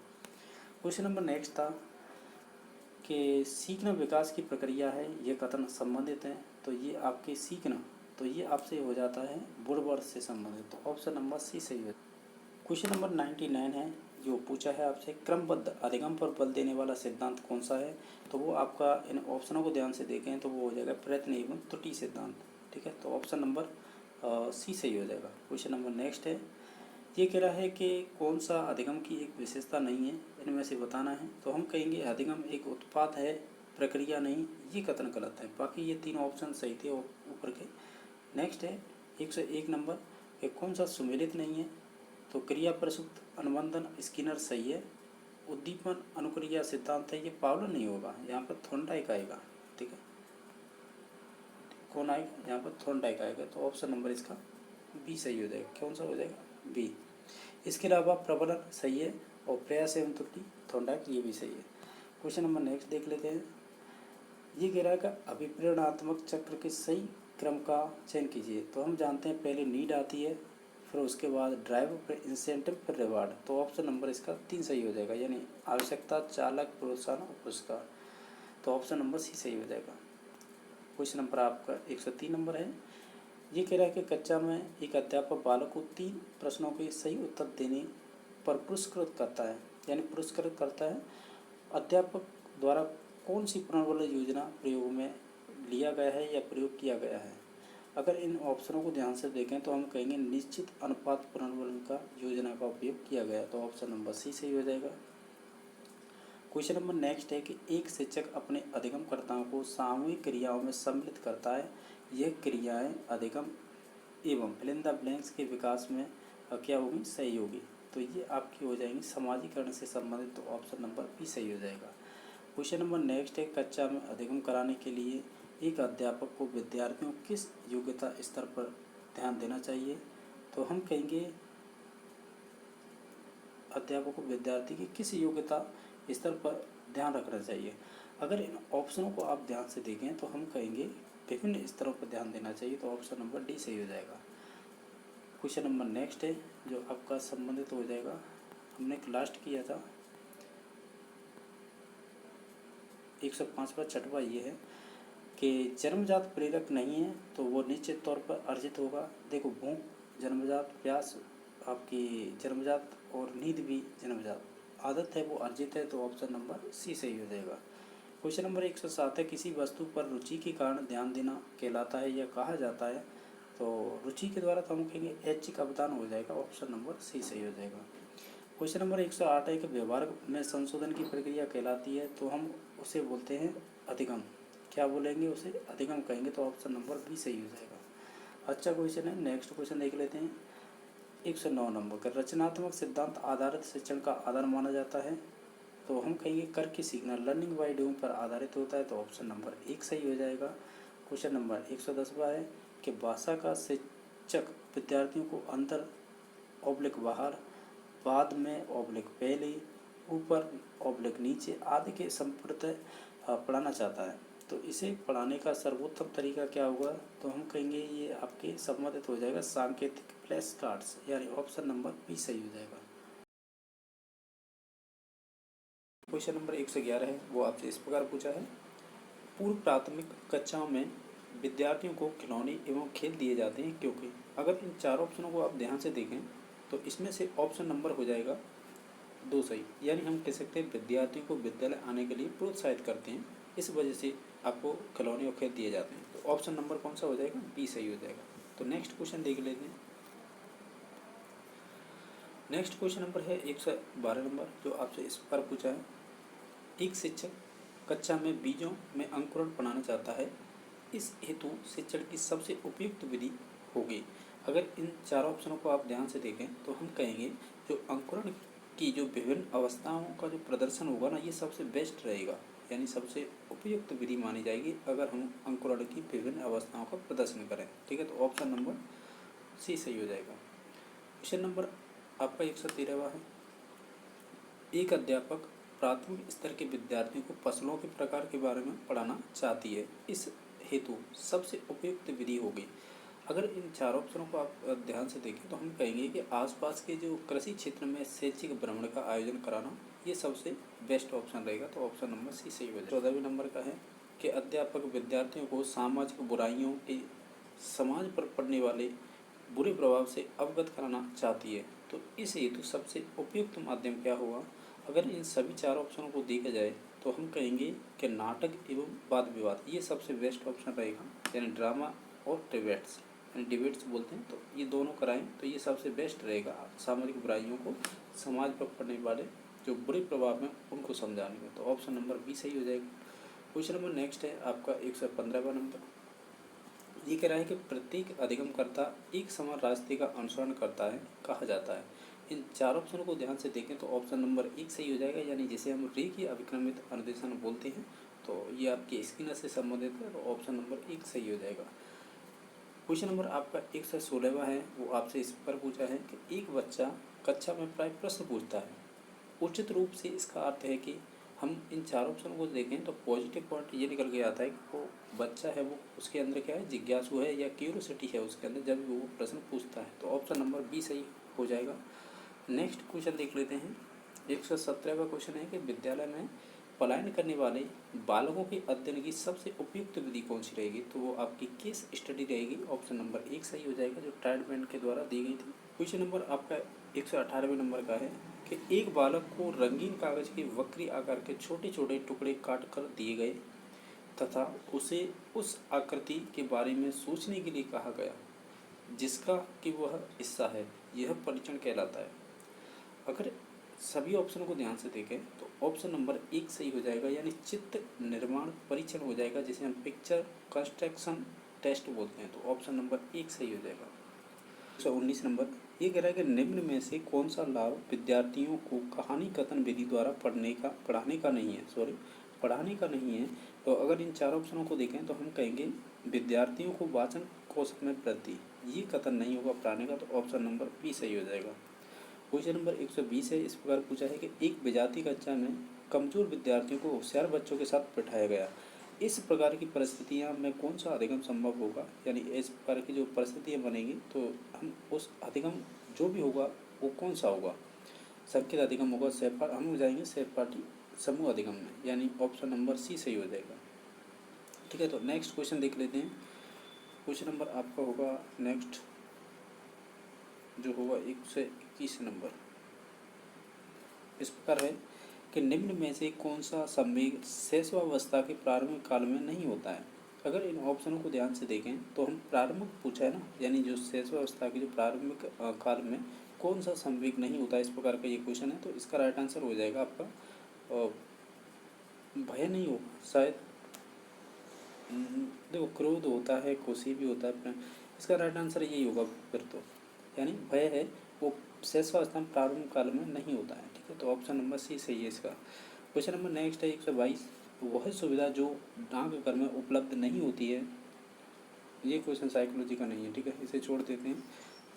वैसे भी देखा जाए तो इसका राइट आंसर क्या हो जाएगा, लॉकर सुविधा नहीं होती है तो बैंकों में होती है, तो ये साइकोलॉजी से संबंधित नहीं था क्वेश्चन। ठीक है, क्वेश्चन नंबर 123 है कि जायसवाल के अनुसार निम्न में से किसी सामाजिक संवेगों के रूप में वर्गीकृत नहीं किया गया है। किसके अनुसार, जायसवाल के अनुसार। तो जैसे कि प्रेम, सम्मान, सहानुभूति, क्रोध, इनमें से राइट आंसर देखें तो जो क्रोध है इसे नहीं बांटा गया है जायसवाल के द्वारा। ठीक है, तो ऑप्शन नंबर डी सही हो जाएगा। क्वेश्चन नंबर नेक्स्ट है, हरलॉक के अनुसार शैशवावस्था में बालक आयु की किस अवधि में अपनी माता को पहचानने लगता है। ये एक अच्छा क्वेश्चन है, तो हम कहेंगे ये समथिंग तीसरे माह में पहचानने लग जाता है, जब वो 90 दिनों का हो जाता है तब से। क्वेश्चन नंबर 125 है, अनौपचारिक शिक्षा का सबसे छोटा अभिकर्ता क्या है, यानी अनौपचारिक इनफॉर्मल एजुकेशन का सबसे छोटा अभिकर्ता क्या है। अगर इन सभी ऑप्शनों को आप ध्यान से देखें ना तो वो परिवार माना जाएगा, तो ऑप्शन नंबर ए सही हो जाएगा। क्वेश्चन नंबर 126 है, 7 से 8 वर्ष के बच्चे सामाजिक मानदंडों के आधार पर अच्छे बुरे में भेद करने लगते हैं, यह बाल्यावस्था का कौन सा सामाजिक विकास माना जाता है, यानी अच्छे और बुरे में भेद करने लगते हैं। अगर ऑप्शनों को अगर चारों को ध्यान से देखें तो हम कहेंगे ये नैतिक शिक्षा से संबंधित है, तो नैतिक विकास उनमें हो रहा है। अगर आपने ध्यान दिया हो यहाँ पे लॉरेंस कॉल्वर्स से संबंधित 4 से 10 वर्ग के जो बालक होते हैं ना, जो बाल्यावस्था वाले, इन्हीं से स्टार्ट की गई थी उन्होंने अपनी अवस्थाएं, जिसे हम बोलते थे पूर्व परंपरागत। ठीक है, तो ये उन्हीं से संबंधित है, लेकिन इसे पूछा है बाल्यावस्था के संदर्भ में, तो यह इसका राइट आंसर हो जाएगा ए नंबर ऑप्शन। नेक्स्ट क्वेश्चन देख लेते हैं। क्वेश्चन नंबर आपका 128 नंबर है, ये कह रहा है कि शैक्षिक समानता एक है, हम कहेंगे शैक्षिक समानता एक मौलिक अधिकार है, तो ऑप्शन नंबर ए सही हो जाएगा। क्वेश्चन नंबर नेक्स्ट है जो आपसे इस पर पूछा है कि निम्नलिखित में से कौन से अंग संवेगों पर अधिक नियंत्रण रखते हैं। ये पर्टिकुलर आपके मस्तिष्क से पूछा है, तो बताना है कि संवेगों पर अधिक कंट्रोल कौन रखता है, तो वो आपका हाइपोथैलेमस रखता है। ठीक है, तो ऑप्शन नंबर डी सही हो जाएगा। आपका 130 है, जो पूछा है ये कह रहा है कि जिन संवेगों से विकर्षण पैदा होता है उन्हें कहा जाता है। तो विकर्षण, तो इन चार ऑप्शनों को देखें तो हम उसे नकारात्मक संवेग बोल सकते, तो ऑप्शन नंबर 3 सही हो जाएगा। क्वेश्चन नंबर आपका 131 है, ये इस प्रकार पूछा है कि एक बालक में उच्च स्तरीय क्रोध संवेग है, शिक्षक द्वारा बालक के क्रोध संवेग को नियंत्रित करने हेतु कौन से माध्यम का प्रयोग किया जा सकता है। तो इन चार ऑप्शनों को देखें तो हम कहेंगे ए नंबर ऑप्शन हो जाएगा, यानी उसे मुक्केबाजी, क्रिकेट आदि खेल गतिविधियों में सम्मिलित करेंगे, तो ऑप्शन नंबर ए सही है। क्वेश्चन नंबर 132 है, सबसे अधिक गैर और जटिल समाजीकरण होता है, तो वो आपके होता है जो एडोलसेंस है, यानी किशोरावस्था के दौरान, तो ऑप्शन नंबर ए सही हो जाएगा। क्वेश्चन नंबर आपका इसके बाद है 133वां, ये पूछ रहा है कि मनोसामाजिक अवस्था में परिश्रम बनावहीनता की अवधि कितनी मानी गई है, यानी उम्र पूछी है उनकी, जो आपकी इंटरेस्टिव वर्सेज इन्फेनिटी होती है, तो ये आपकी परिश्रम बनावहीनता होती है, ये बाल्यावस्था से संबंधित होती है, तो 6 से 12 वर्ष मानी जाएगी, यानी 6 से 12 साल, तो ऑप्शन नंबर इसका बी सही हो जाएगा। क्वेश्चन नंबर आपका 134 नंबर है किसी भी कक्षा या विषय को पढ़ाने में छात्र की ज़रूरतों और रुचियों को भी ध्यान में रखना पड़ता है। निम्नलिखित में से कौन सा आयाम इस पहलू को स्पष्ट करता है? अगर इन ऑप्शन को ध्यान से देखें तो वो आपका मनोवैज्ञानिक आयाम है, स्पष्ट करेगा। तो ऑप्शन नंबर 1 सही हो जाएगा। क्वेश्चन नंबर 135 इस प्रकार पूछा है कि हम आमतौर पर किसी ऐसी चीज़ को याद रखने से बचते हैं जो भय या अप्रियता से जुड़ी होती है। पारंपरिक भाषा में उन परिहारों को किस रूप में कहा जाता है? ये अच्छा क्वेश्चन है। देखा जाए तो सभी ऑप्शनों को यानी चारों को, तो उसमें सप्रेशन होता है ना, ये उसी से संबंधित कथन है, यानी समन करना या दबाना, ये उसी से संबंधित है। और तो ऑप्शन नंबर 1 सही हो जाएगा इसका। क्वेश्चन नंबर आपका 136 है, वो इस प्रकार पूछा है कि विचारों के आधार पर व्यक्तित्व का विभाजन 3 भागों में किया गया है। अमूर्त विचारक, विचार विचारक एवं स्थूल विचारक। यह विचारक कौन है? तो हम ये कहेंगे ये आपके थॉर्नडाइक से संबंधित है। इन्होंने ही 3 प्रकार बताए थे व्यक्तित्व के, किसके आधार पर? विचार के आधार पर। ठीक है, तो ऑप्शन नंबर इसका भी सही हो जाएगा। क्वेश्चन नंबर आपका नेक्स्ट है जो 137 नंबर है कि वह कौन सा गुण है जो व्यक्ति को आवंटित होने वाले कार्य को पूर्ण करने के लिए विकासात्मक कार्य करता है। अगर इन 4 ऑप्शनों को देखें तो वह हो जाएगी आपकी ईमानदारी। ठीक है, तो ऑप्शन नंबर सी सही हो जाएगा। क्वेश्चन नंबर नेक्स्ट देख लेते हैं जो है 138 नंबर। एक बालक अवांछित संवेगात्मक व्यवहार प्रदर्शित करता है, उसके इस व्यवहार के लिए निम्न में से कौन सा कारण सही होगा? तो हम इन 4 ऑप्शनों को देखें तब हम ये कह सकते हैं कि वो घर में माता पिता द्वारा बालक की अवहेलना करना। तो ऑप्शन नंबर 1 सही हो जाएगा।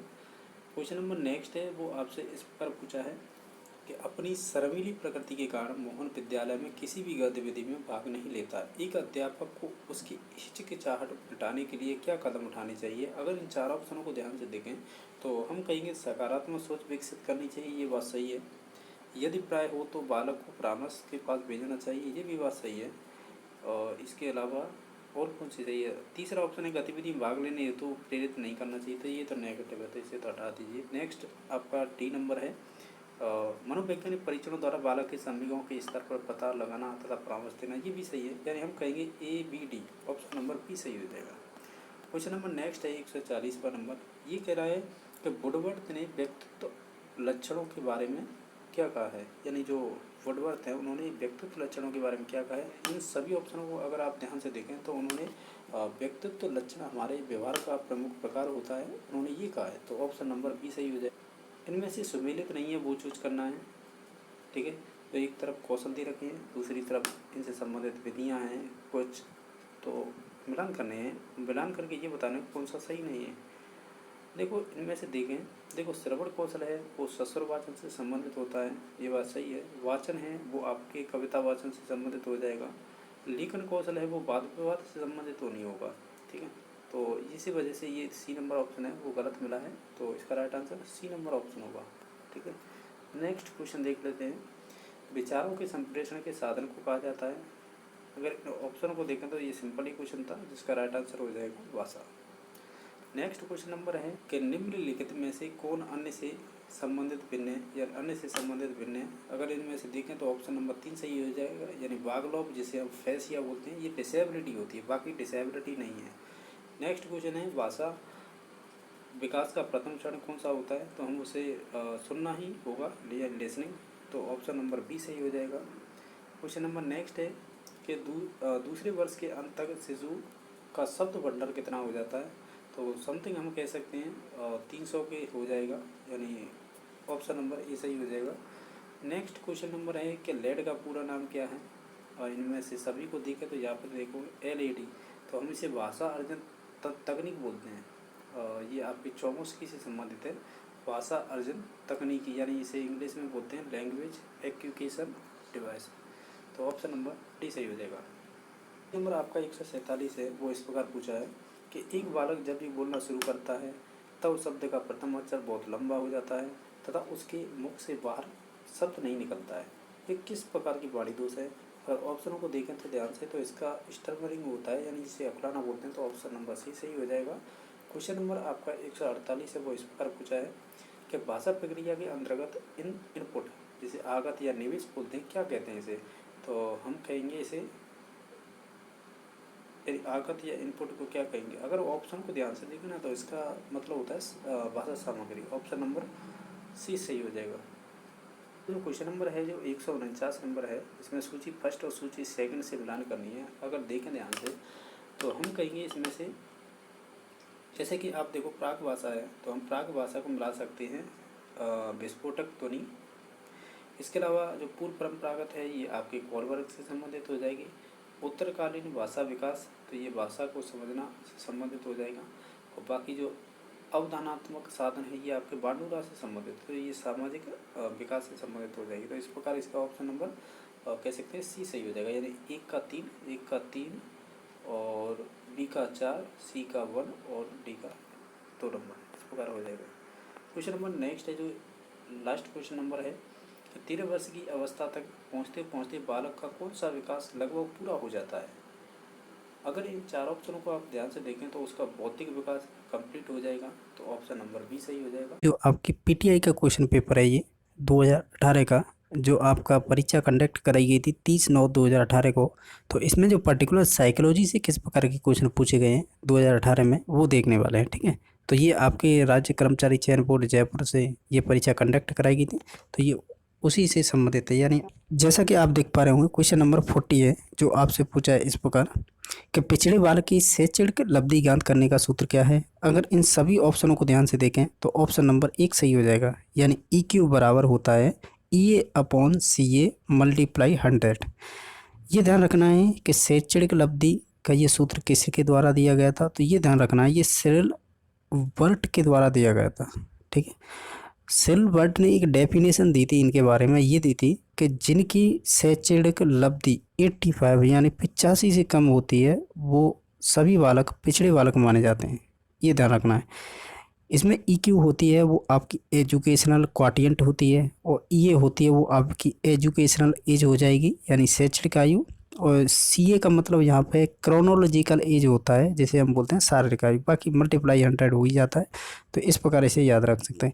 इसके अलावा जो आपकी और परीक्षा में क्वेश्चन किस प्रकार बने हैं इसी से संबंधित, जैसे आपसे पूछे कि IQ बराबर क्या होता है, तो आपको मालूम होगा कि MA/CA होता है। ये परीक्षा में पूछा हुआ क्वेश्चन है। यानी हम जब बोलते हैं ना बुद्धि लब्धि कितनी है, वो बुद्धि लब्धि का ही सूत्र है ये। इसके अलावा एक यूपी में क्वेश्चन बना था, ये तो आपके RPSC ने पूछा था, ठीक है, और रीट में भी बन चुका है। लेकिन जो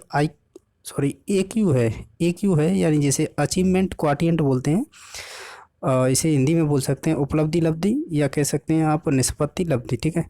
ये होती है आपकी EA/MA × 100। तो आप ये ध्यान रख सकते हैं कि EQ का सूत्र ये होता है, IQ का ये होता है और EQ का ये होता है, ठीक है। तो इस प्रकार इसका राइट आंसर 1 नंबर ऑप्शन हो गया था।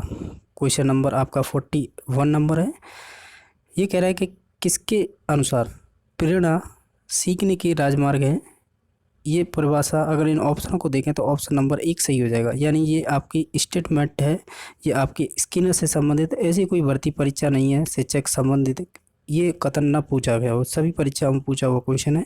क्वेश्चन नंबर आपका 42 नंबर है जो आपसे पूछा है कि गिलफोर्ड, इसे गिलफोर्ड या गिलफोर्ड बोलो एक ही बात है, गिलफोर्ड की बुद्धि संरचना प्रतिरूप में प्राप्त योग्यताओं का निम्न में से क्रम नामकरण किया गया था। ये आपको 4 ऑप्शन दिए हैं, तो इसमें से राइट आंसर हो जाएगा पहला नंबर। यानी इनका जो क्रम होता है वो होता है OCP, यानी ऑपरेशन जिसे हम हिंदी में संक्रिया कहते हैं, दूसरा है कंटेंट जिसे हम संगठक बोलेंगे, और प्रोडक्ट होता है जिसे हम उत्पाद बोलते हैं। यही क्रम होता है, याद रखना है, ठीक है। तो इससे अच्छे खासे क्वेश्चन बन जाते हैं आपके गिलफोर्ड से संबंधित। आपको याद रखना है ये 3 मुख्य घटक होते हैं, इनके अलावा कोई और ऑप्शन देके आपसे पूछा है निम्न में से कौन सा घटक नहीं है, इस प्रकार के RPSC में क्वेश्चन बन चुके हैं। गिलफोर्ड को ध्यान रखना है, इससे संबंधित परीक्षाओं क्वेश्चन किस प्रकार के पूछे, एक तो यही पूछा जाता है कि निम्न में से कौन सा घटक नहीं है, तो आपको ये 3 चीज़ें याद रखनी होंगी, ठीक है। इसके अलावा ये क्वेश्चन ये बनता है कि प्रारंभ में कितने घटक थे, तो वो आपके 120 थे। वर्तमान में कितने हैं, वो आपके 180 हैं। ये आपके 1988 में दिए थे, और ये 1967 में। डेट नहीं पूछी जाती, ये ध्यान रखना है, बस खंड पूछे जाते हैं, ठीक है। अब आपसे ये क्वेश्चन और टफ बना सकता है कि संक्रिया में ऐसा कौन सा तत्व था जिसमें परिवर्तन किया गया था, तो इसके अंदर एक मेमोरी थी, MORY, ठीक है। इसमें आपकी एक तो रिटर्न शब्द चेंज किया गया था, और इसके अलावा एक रिकॉर्ड, ये ध्यान रखना है केवल आपको, ये चीज़ें चेंज की गई थी। देखिए संगठक में आता है फिगर, तो फिगर में क्या चेंज किया गया था, इसमें एक तो ऑडियो और एक विजुअल, ये ध्यान रखना है। ये सफिशिएंट है, इससे ज़्यादा नहीं पूछा जाता है एग्जाम में। यही पूछे जाता है हम कि निम्न में से कौन सी ग्रंथि व्यक्तित्व विकास को प्रभावित नहीं करती है। ये देखा जाए क्वेश्चन पर्टिकुलर साइंस का है, लेकिन फिर भी इसे साइकोलॉजी में पूछ लिया है। तो आप जानते होंगे इन चारों ऑप्शनों में से ध्यान से देखें तो ऑप्शन नंबर 4 सही हो जाएगा, पीनियल ग्रंथि। ध्यान रखना है पिट्यूटरी ग्लैंड है वो आपकी अंतःस्रावी है, मोस्टली सभी हार्मोन इसी से निकलते हैं। एड्रिनल अंतःस्रावी है, थायराइड भी अंतःस्रावी है। ये सभी आपके कह सकते हैं व्यक्तित्व विकास को प्रभावित करती है, लेकिन पीनियल ग्रंथि इसलिए नहीं करती, इसके अंदर देखा जाए ये भी आपकी अंतःस्रावी ग्रंथि है, इससे निकलता है मेलेटोनिन हार्मोन, और वो आपके सेक्स बायोलॉजिकल क्लॉक कहलाता है। वो इस वजह से कि पर्टिकुलर समय पे आपको जैसे खाना खाने के बाद नींद महसूस होती है, तो वो ये मेलेटोनिन हार्मोन की वजह से होती है, यानी कह सकते हैं पीनियल ग्रंथि की वजह से होती है। तो इसे सेक्स बायोलॉजिकल क्लॉक भी बोल देते हैं। तो ये मानव विकास को प्रभावित नहीं करती है, ये ध्यान रखना है, ठीक है। यही पूछा है कि व्यक्तित्व विकास को प्रभावित नहीं करती है, तो वो आपकी पीनियल ग्लैंड। नंबर आपका नेक्स्ट है कि एक बालक जो अधिकांश विद्यालय देर से आता है पूर्णतया सत्यवासी बहाना प्रस्तुत करता है, उसके द्वारा प्रयुक्त रचा युक्ति कौन सी है। अगर इन चार ऑप्शन को ध्यान से देखें तो राइट आंसर हो जाएगा 3 नंबर ऑप्शन, औचित्य स्थापन करना, जिसे हम रेशनलाइजेशन बोलते हैं। इसमें ऐसा होता है कि जब भी बच्चा कोई बहाना बनाता है तो ऐसा बनाता है कि सामने वाले को ऐसा फील हो कि ये सही कह रहा है। जैसे आरबीएससी की एक बुक में एग्जाम्पल दे रखा है इसका कि अपराधी का अपना व्यवहार बुरी संगति बताना, तो ये एक सत्यवासी कह सकते हैं बहाना हो जाएगा। इसके अलावा जैसे अंगूर खट्टे हैं, मीठे हैं, इस प्रकार के बहुत सारे आपके एग्जाम्पल मिल जाएंगे। जैसे अनुचित बात का औचित्य स्थापित करना, ये इसी के अंतर्गत आते हैं, ठीक है। जैसे नौकरी उसके योग्य नहीं थी, इस प्रकार के बहाने बनाना। तो ये क्वेश्चन नंबर आपका नेक्स्ट है जो है 54 नंबर। ये कह रहा है कि किशोरावस्था में बालक अच्छे से तैयार होते हैं, दर्पण में अपने चेहरे को निरंतर देखते रहते हैं तथा केवल अपने आप से प्यार करते हैं। फ्रायड ने इस किशोरावस्था की इस विशेषता को क्या कहा है। उन्होंने इस विशेषता को, अगर इन चार ऑप्शनों को ध्यान से देखें तो आत्म मोह बोला है, यानी इसे इंग्लिश में नार्सिसिज्म बोलते हैं। तो ये आपकी संबंधित होती है आपकी एडोलसेंस यानी किशोरावस्था से। एक क्वेश्चन यहाँ से ये भी पूछा है आरपीएससी में कि ये सर्वाधिक जो आत्म मोह है या कह सकते हैं इसे नार्सिसिज्म है, ये सर्वाधिक कौन सी अवस्था में होता है, जैसे कि शैशवावस्था, बाल्यावस्था, किशोरावस्था। तो राइट आंसर होगा शैशवावस्था। ये भी आरपीएससी ने क्वेश्चन पूछा है, तो ध्यान रखना है। अगर हीरो या नायक की पूजा, ये किशोरावस्था की विशेषता है, ठीक है। लैंगिक प्रेरणा, ये भी आपकी किशोरावस्था की विशेषता है। जो आपकी लास्ट स्टेज थी, 5 स्टेजों में बांटा था, आपको मालूम होगा सिगमंड फ्रायड ने अपने सिद्धांत को। नेक्स्ट क्वेश्चन नंबर ये है, इसमें आपको बताना है, एक तरफ आपको मनोवैज्ञानिक दे रखे हैं, दूसरी तरफ उनसे संबंधित सिद्धांत हैं। अगर देखें इस क्वेश्चन को, गिलफोर्ड है, ये तीसरा क्वेश्चन है, गिलफोर्ड से संबंधित तीसरा क्वेश्चन पूछा है ये। तो गिलफोर्ड ने आपके दिया था, इनमें से देखें तो त्रिआयामी या त्रिविमीय सिद्धांत बोल देते हैं, इसे 3 डायमेंशनल थ्योरी भी बोल देते हैं। तो इसका तो एक का 5 से मिलान हो जाएगा। स्पीयर ने 2 फैक्टर थ्योरी दी थी, 2 नंबर पर ऑप्शन है, तो इसका राइट आंसर 1 से मिला देंगे जो सही है। द्विखंड सिद्धांत है वो आपके एक्सपेरिमेंट से संबंधित है। थॉर्नडाइक से हो जाएगा, और थॉर्नडाइक ने दिया था मल्टी फैक्टर, तो जिसे बोलते हैं बहुकारक या बहुखंड सिद्धांत। तो बहुखंड इसमें एक भी नहीं है। अगर बात करें बहुबुद्धि, तो ये तो आपके गार्डनर से संबंधित है, हार्वर्ड गार्डनर है ना, उनसे संबंधित है। समूह खंड है, ये आपके थर्स्टन से संबंधित है, ठीक है। तो एक खंड है ये आपके स्पीयरमैन से। तो हम देखो थॉर्नडाइक है, उससे संबंधित कोई मिलान नहीं है। तो हम और देख लेते हैं थर्स्टन का है समूह कारक सिद्धांत, इसे समूह खंड सिद्धांत भी बोल देते हैं।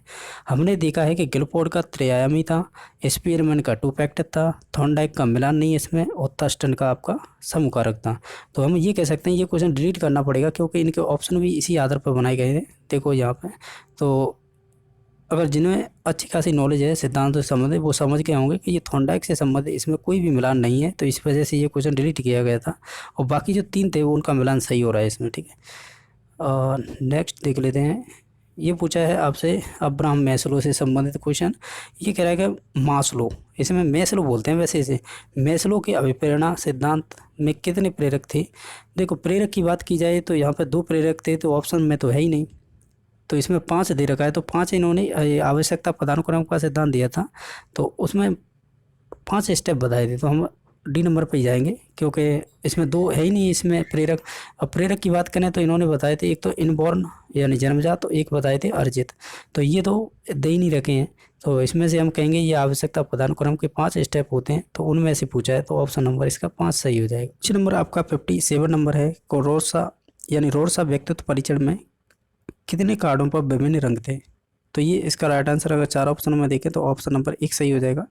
इनमें टोटल 10 कार्ड हुआ करते थे, जिसमें से 5 तो आपके ब्लैक एंड और वाइट यानी ब्लैक एंड वाइट हुआ करते थे। इसके अलावा 2 कार्ड हुआ करते थे ब्लैक और रेड, और साथ में भूरे भी बोल देते हैं इन्हें। 3 हुआ करते थे वो आपके विभिन्न रंग के हुआ करते थे, यही पूछा था, तो ऑप्शन नंबर इसका 1 सही हो जाएगा। क्वेश्चन नंबर आपका नेक्स्ट है जो 58 नंबर है, कि V अनुपात ED और के अनुपात एम कारक संबंधित हैं। तो इन 4 ऑप्शनों को ध्यान से देखें तो ये बट एवं बर्नर से संबंधित है। उनकी एक हायरार्की थ्योरी थी 1965 में दी थी। उन्होंने ये बताया था कि जो लेवल फर्स्ट होता है, उन्होंने अपने सिद्धांत में ये चीज़ बताई थी, इन्होंने 3 लेवल बताए थे, फर्स्ट सेकंड थर्ड। जो प्रथम होता है उसमें स्पीयरमैन का जो जी कारक होता है वो रख दिया था, थर्ड में या अंतिम में उन्होंने एस कारक रख दिया, मध्य में जो स्टेटमेंट ये पूछा है परीक्षा में यही रख दिया। VD का मतलब यहाँ पे वर्बल एजुकेशन से संबंधित है, और KM का मतलब होता है काइनेस्थेटिक और मोटर से संबंधित होता है। इस प्रकार ये सिद्धांत था इनका। नेक्स्ट क्वेश्चन देख लेते हैं। ये कह रहा है कि शंकु का पृष्ठीय क्षेत्रफल ज्ञात करना सीखने के बाद एक बालक शंकु का आकार तंबू बनाने के लिए आवश्यक कपड़े का मापन ज्ञात करने में समर्थ होता है। उसके अधिगम की प्रक्रिया किसका दृष्टांत है? अगर इन 4 ऑप्शनों को ध्यान से देखें तो वो अधिगम का स्थानांतरण कर रहा है, यानी कोई चीज़ पहले सीख ली है उसका दूसरी जगह उसका क्या कर रहा है, प्रयोग कर रहा है। या आप ऐसे कह सकते हैं ये अधिगम का स्थानांतरण है, तो किस प्रकार का है? तो ये वर्टिकल होगा यानी लंबवत, तो ये भी ध्यान रखना है। तो आपका नेक्स्ट है जो संरचनावादी अधिगम से पूछा है, और इसमें से आपको सही कथन बताने हैं, ठीक है। अगर इन सभी ऑप्शनों को ध्यान से देखें, हमें केवल सही सही बताने हैं ना, इसके नीचे कूट भी दे रखें, ये ध्यान रखना है, ठीक है। तो हम देख लेते हैं। ये कह रहा है कि ये शिक्षक केंद्रित होता है, तो ये गलत हो जाएगा, क्योंकि शिक्षक केंद्रित नहीं होता है, संरचनावादी हैं वो सभी। बाल केंद्रित जो भी शिक्षण विधियाँ होती है उन्हीं से संबंधित होते हैं, तो शिक्षक केंद्रित तो हो ही नहीं सकता इसमें। इसके अलावा 2 नंबर ऑप्शन है, इसमें विद्यार्थी के स्वयं के द्वारा पूर्व ज्ञान को नवीन ज्ञान से जोड़कर बल दिया जाता है, ये बात सही है। इसमें शिक्षक है वो एक केवल मार्गदर्शक होता है, ये भी बात सही है। परीक्षा उपागम समस्या समाधान विचार विमर्श विधियों का प्रयोग होता है, ये भी बात सही है। अधिगमकर्ता यानी लर्नर्स होते हैं वो निष्क्रिय श्रोता के समान व्यवहार करते हैं, तो ये गलत हो जाएगा। इसमें से केवल 2, 3 और 4 ये कथन सही है, तो 2, 3, 4 किस में सही ऑप्शन में है, वही राइट आंसर हो जाएगा। 2, 3, 4, 2, 3, 4 हैं आपके 4 नंबर ऑप्शन। तो इसमें देखो 61 नंबर क्वेश्चन बना है जो आपके पर्टिकुलर साइकोलॉजी से ही संबंधित है। तो आपको इस पर पूछा है कि अनुक्रम जिसमें वृद्धि शरीर के केंद्र से शुरू होती है और बहिर्भाव की ओर बढ़ती है। हम जानते हैं केंद्र से अगर बाहर की ओर वृद्धि या विकास हो तो उसे हम क्या बोलते हैं, प्रॉक्सिमोडिस्टल बोलते हैं। एक है सेपेरोकॉर्डल, ये सिर से पैर की ओर विकास होना, तो संबंधित है। तो इसका राइट आंसर हो जाएगा बी नंबर ऑप्शन, यानी हमें यही पूछा था केंद्र से सिरों की ओर, तो ऑप्शन नंबर बी सही है। क्वेश्चन नंबर 62 बना है, खेल जिसमें सहपाठी के साथ अंत क्रिया होती है। जब भी आप इंटरेक्शन की बात करेंगे तो हम उसे सामाजिक खेल या जो भी सोशल संबंधी जो भी एक्टिविटी होती है उसे ही लेते हैं, तो ऑप्शन नंबर इसका सी सही हो जाएगा।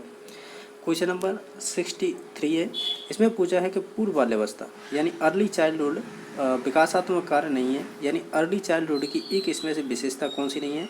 तो हम जानते हैं जो लिंग भेद और यौनशीलता है ये आपकी एडोलसेंस यानी किशोरावस्था की विशेषता होती है, तो ऑप्शन नंबर बी सही हो जाएगा। क्वेश्चन नंबर 64 है, इसमें पूछा है वृद्धि और विकास के सिद्धांतों में से एक नहीं है। आप ऐसे बोल सकते हैं वृद्धि और विकास के बारे में कौन सा कथन गलत है वो चूज करना है। इन 4 ऑप्शनों को ध्यान से देखें तो ऑप्शन नंबर 1 सही हो जाएगा, क्योंकि जो वृद्धि और विकास होती है या कह सकते हैं विकास है वो विशिष्ट से सामान्य की ओर नहीं होता है, सामान्य से विशिष्ट की ओर होता है, इस वजह से ऑप्शन नंबर 1 सही हो जाएगा। इसके अलावा नेक्स्ट क्वेश्चन है जो आपका 65 नंबर क्वेश्चन इस प्रकार पूछा है कि प्याजी के संज्ञानात्मक विकास के सिद्धांत की पहली अवस्था को क्या कहते हैं, जिसमें बालक अपनी इंद्रियों एवं मांसपेशियों गतिविधियों के द्वारा युक्तियाँ बनाता है। आप जानते होंगे जीन प्याजी ने 4 अवस्थाएं बताई थी। पहली थी सेंसरी मोटर स्टेज जो ऑप्शन नंबर 4 में है, जो और इसमें ये बात भी की गई है कि इंद्रियों के द्वारा सीखता है, तो यानी शुरुआती दिनों में इंद्रियों के द्वारा ही सीखता है, जिसकी उम्र होती है 0 से 1.5 वर्ष मान सकते हैं, तो इतनी ही होती है। इसमें इंद्रियों के द्वारा बच्चा सीखता है। क्वेश्चन नंबर 66 है, इसमें पूछ रहा है कि कौन सी जन्म के पूर्व के विकास की अवस्था नहीं है। यानी आपसे ये पूछ रहा है बच्चे के जन्म के पूर्व विकास की अवस्था नहीं है। इसमें से अगर सभी ऑप्शन को ध्यान से देखें तो 3 नंबर ऑप्शन हो जाएगा सही। यानी जो जीवोत्पत्ति की अवस्था है ना, ये इससे संबंधित नहीं होती। बाकी भ्रूणावस्था, डिम्बावस्था और बीजावस्था ये सभी इससे संबंधित होती है। ठीक है, यहाँ पे एक क्वेश्चन ध्यान रखना, जो डिम्बावस्था है इसे जब हमारे शरीर का निर्माण होता है तो इसे 3 अवस्थाओं में बांट दिया जाता है। एक तो एक्टोडर्म, एक मीजोडर्म और एक है एंडोडर्म। ठीक है, तो ये पूछा जाता है कि हमारे शरीर का जो नर्वस सिस्टम होता है ना, तंत्र का तंत्र या स्नायु मंडल, वो इस एक्टोडर्म से ही निर्माण होता है। ये क्वेश्चन हम इसी में देखेंगे आगे चल के। क्वेश्चन नंबर आपका 67 नंबर है कि परिवर्तन की वह पद्धति जो गर्भाधारण से जीवन काल तक निरंतर चलती रहती है। तो इन सभी ऑप्शन को ध्यान से देखें तो वो हो जाएगा आपका डेवलपमेंट, यानी ऑप्शन नंबर 1 सही हो जाएगा, विकास।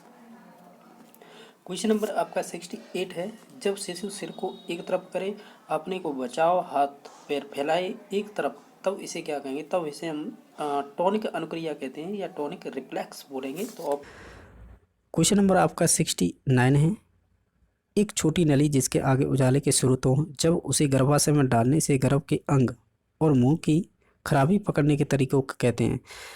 देखा जाए तो पर्टिकुलर साइंस का क्वेश्चन है, लेकिन इसका राइट आंसर होगा फिटोसॉफी। ठीक है, तो ऑप्शन नंबर 3 सही हो जाएगा। क्वेश्चन नंबर नेक्स्ट है, फिल इन द ब्लैंक्स, कोशिका की आंतरिक परत जो डिम्बावस्था की अवधि के दौरान विकसित होती है। देखो इसका राइट आंसर तो हो जाएगा ब्लास्टोसिस्ट हो जाएगा। इसका राइट आंसर हो जाएगा ब्लास्टोसिस्ट। और ये भी देखा जाए तो 12th जिन्होंने भी साइंस की है, बायोलॉजी पढ़ी होगी, वहाँ पे ये सभी चीज़ें आपके संबंधित हैं। इससे पहले ये क्वेश्चन दोनों ही पर्टिकुलर साइंस के पूछे हैं यहाँ पे, और जबकि नहीं पूछना चाहिए ये चीज़ें। क्वेश्चन नंबर नेक्स्ट है, मानसिक प्रकाशन का उपयोग करने की क्षमता जिसमें बच्चे ने अर्थ जोड़ दिया हो, उसे क्या कहेंगे? तो हम उसे बोलते हैं, अगर इन ऑप्शन को ध्यान से देखें तो हम उसे कहेंगे प्रतीकात्मक कार्य, जिसे हम सिंबॉलिक फंक्शन बोल सकते हैं। तो ऑप्शन नंबर 1 सही हो जाएगा। नेक्स्ट है 72 नंबर, ये कह रहा है परार्थवादी व्यवहार में ये आपको एक अल्ट्रुइस्टिक कोई व्यवहार पूछा है, ये संबंधित किससे है? तो हम कहेंगे फ़ायदा करना दूसरों को। तो ऑप्शन नंबर बी सही हो जाएगा। पूछा कि 4 साल की सालोनी अपनी माँ से कहती है कि उसकी गुड़िया खेलने के लिए नहीं आ सकती है क्योंकि यह बीमार है। इस वाक्य से सालोनी की कौन सी सोच का पता चलता है? तो आप जानते होंगे, इसे क्या बोलते हैं? एनिनिज्म बोलेंगे, यानी जीवोरोपण बोल सकते हैं। जीवात्मरोपण बोल रखा है यहाँ पे, और इसे हम जीववाद बोलते हैं, जीववाद। ठीक है, तो इसका राइट आंसर एनिनिज्म हो जाएगा। क्वेश्चन नंबर नेक्स्ट देख लेते हैं। क्वेश्चन नंबर 74 है, वह प्रक्रिया जिसके द्वारा बच्चा सीखने के बाद नए शब्द का अर्थ अवशोषित करता है, तो हम उसे फास्ट मैपिंग बोलेंगे। ठीक है, इसमें एकमात्र ऑप्शन नंबर बी था जो संबंधित था इससे, बाकी नहीं है। क्वेश्चन नंबर 75 नंबर है, ये कह रहा है कि एक बच्चा अपने खिलौने को चादर के अंदर छुपा देता है और यह सोचता है कि कोई भी उसके खिलौने को नहीं देख पा रहा है या नहीं देख सकता है क्योंकि उसे नहीं दिख रहा है।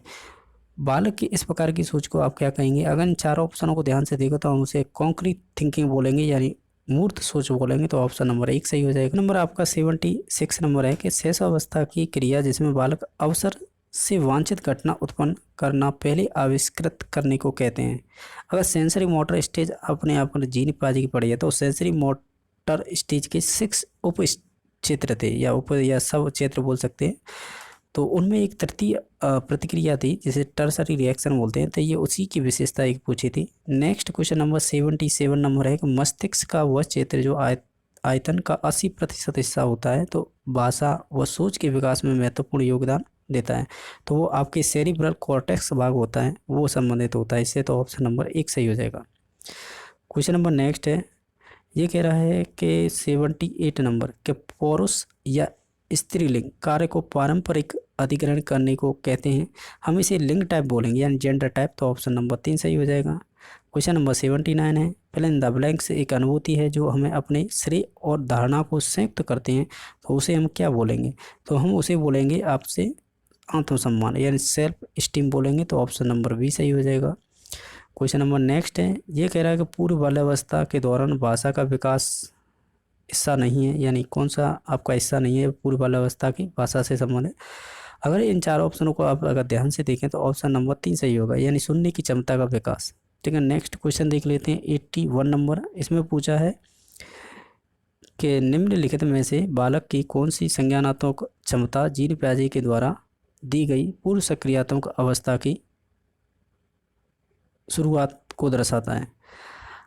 अगर इन ऑप्शनों को ध्यान से देखें, अगर प्री ऑपरेशनल स्टेज की बात कर रहे हैं, उसी की एक विशेषता पूछी है, तो हम कहेंगे इसमें से कि संकेतात्मक सोच की क्षमता, यानी हम बोल सकते हैं सिंबॉलिक थिंकिंग है, वो आपकी पूर्व बाल्यावस्था की एक विशेषता मानी जाएगी। तो ऑप्शन नंबर 1 सही हो जाएगा।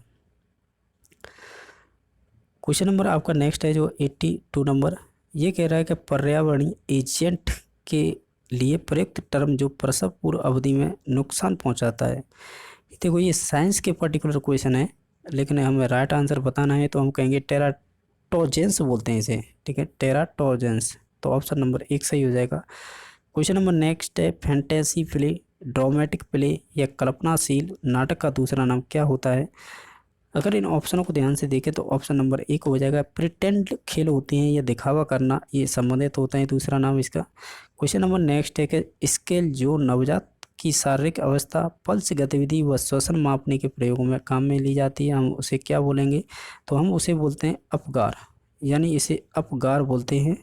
तो स्केल होती है ये बच्चों से संबंधित नवजात शिशुओं की जो शारीरिक अवस्था है, जैसे पल्स नापना हो या उसकी श्वसन दर, तो उससे संबंधित थी। क्वेश्चन नंबर 85 नंबर इस प्रकार पूछा है कि संज्ञानात्मक विकास की अवस्था जिसमें बालक ज़्यादा विवेक का इस्तेमाल, प्रतीकात्मक विचार करते परंतु फिर भी तर्क नहीं लगा पाते हैं या नहीं लगाते को कहते हैं, तो हम उसे पूर्व बाल्यावस्था की विशेषता होती है, जिसमें हम जानते हैं क्या, इसमें इंग्लिश देखिए कहीं पर लिख रखा हो सिम्बॉलिक थॉट। तो ये सिम्बॉलिक थॉट है, ये आपके पूर्व सक्रियात्मक अवस्था की विशेषता होती है, लेकिन इसमें एक चीज़ दे रखी है, परंतु फिर भी वो तर्क नहीं कर पाता, यानी उस तर्क की क्षमता विकसित नहीं हो पाती, वो आपकी मूर्त अवस्था में होती है। तो इसका राइट आंसर 2 नंबर ऑप्शन हो जाएगा। क्वेश्चन नंबर 86 है कि कुछ अभिभावक अपने बच्चों पर प्रतिबंध लगाकर उन्हें दंडित करके अनुशासित करते हैं, इस प्रकार की परवरिश शैली को क्या कहते हैं, तो हम उसे प्रभुत्वशाली कहेंगे या ऑथोरिटेरियन कह सकते हैं। तो ऑप्शन नंबर 1 सही हो जाएगा। क्वेश्चन नंबर नेक्स्ट है कि आत्मचेतन संवेग जो दूसरे के साल में आते हैं और कुछ संज्ञानात्मक विकास पर निर्भर करते हैं को कहते हैं। अगर इन ऑप्शनों को आप ध्यान से देखें तो हम उसे द्वितीयक संवेग बोलेंगे या सेकेंडरी इमोशन। नेक्स्ट क्वेश्चन है कि डिम्ब के बाह्यतम चरम परत से बनते हैं, यानी आप ऐसे कह सकते हैं एक्टोडर्म से कौन सी चीज़ें बनती हैं, जैसे पाचन तंत्र है, परिषद तंत्र, कंकाल तंत्र या नाड़ी तंत्र। तो इसका राइट आंसर हो जाएगा नाड़ी तंत्र। हमने देखा था प्रसव की 3 अवस्थाएं होती हैं, जिसमें हमने देखा था एक तो आपकी डिम्बावस्था थी, भ्रूणावस्था थी, इस प्रकार की हमने देखी थी। तो उसमें जो डिम्बावस्था थी ना या एम्ब्रॉयनिक स्टेज, उसकी 3 पार्ट हो जाते हैं जो शरीर के निर्माण करते हैं, जैसे एक्टोडर्म, मीजोडर्म और एंडोडर्म। तो जो एक्टोडर्म होती है ना पहली अवस्था, वो ही आपके इस नाड़ी स्थान या नर्व सिस्टम का निर्माण करती है। इससे संबंधित नाखून, बालों का निर्माण इसी एक्टोडर्म से होता है। मीजोडर्म से केवल पाचन तंत्र का निर्माण होता है, और इसके अलावा बाकी जो रक्त वगैरह पेशियाँ हैं वो फिर आपके एंडोडर्म से संबंधित हो जाएंगी। क्वेश्चन नंबर नेक्स्ट तक ये लिख रहा है एपगार, इससे संबंधित अभी हमने क्वेश्चन किया था, ये किसके मापने से संबंधित, तो हम कहेंगे इन ऑप्शनों को अगर ध्यान से देखें तो हम कहेंगे जन्म के समय के बाद जो बच्चे में स्वास्थ्य का आकलन करने, जैसे श्वसन, पल्स, उसके मापने किया जाता है, तो वो एपगार के द्वारा ही किया जाता है।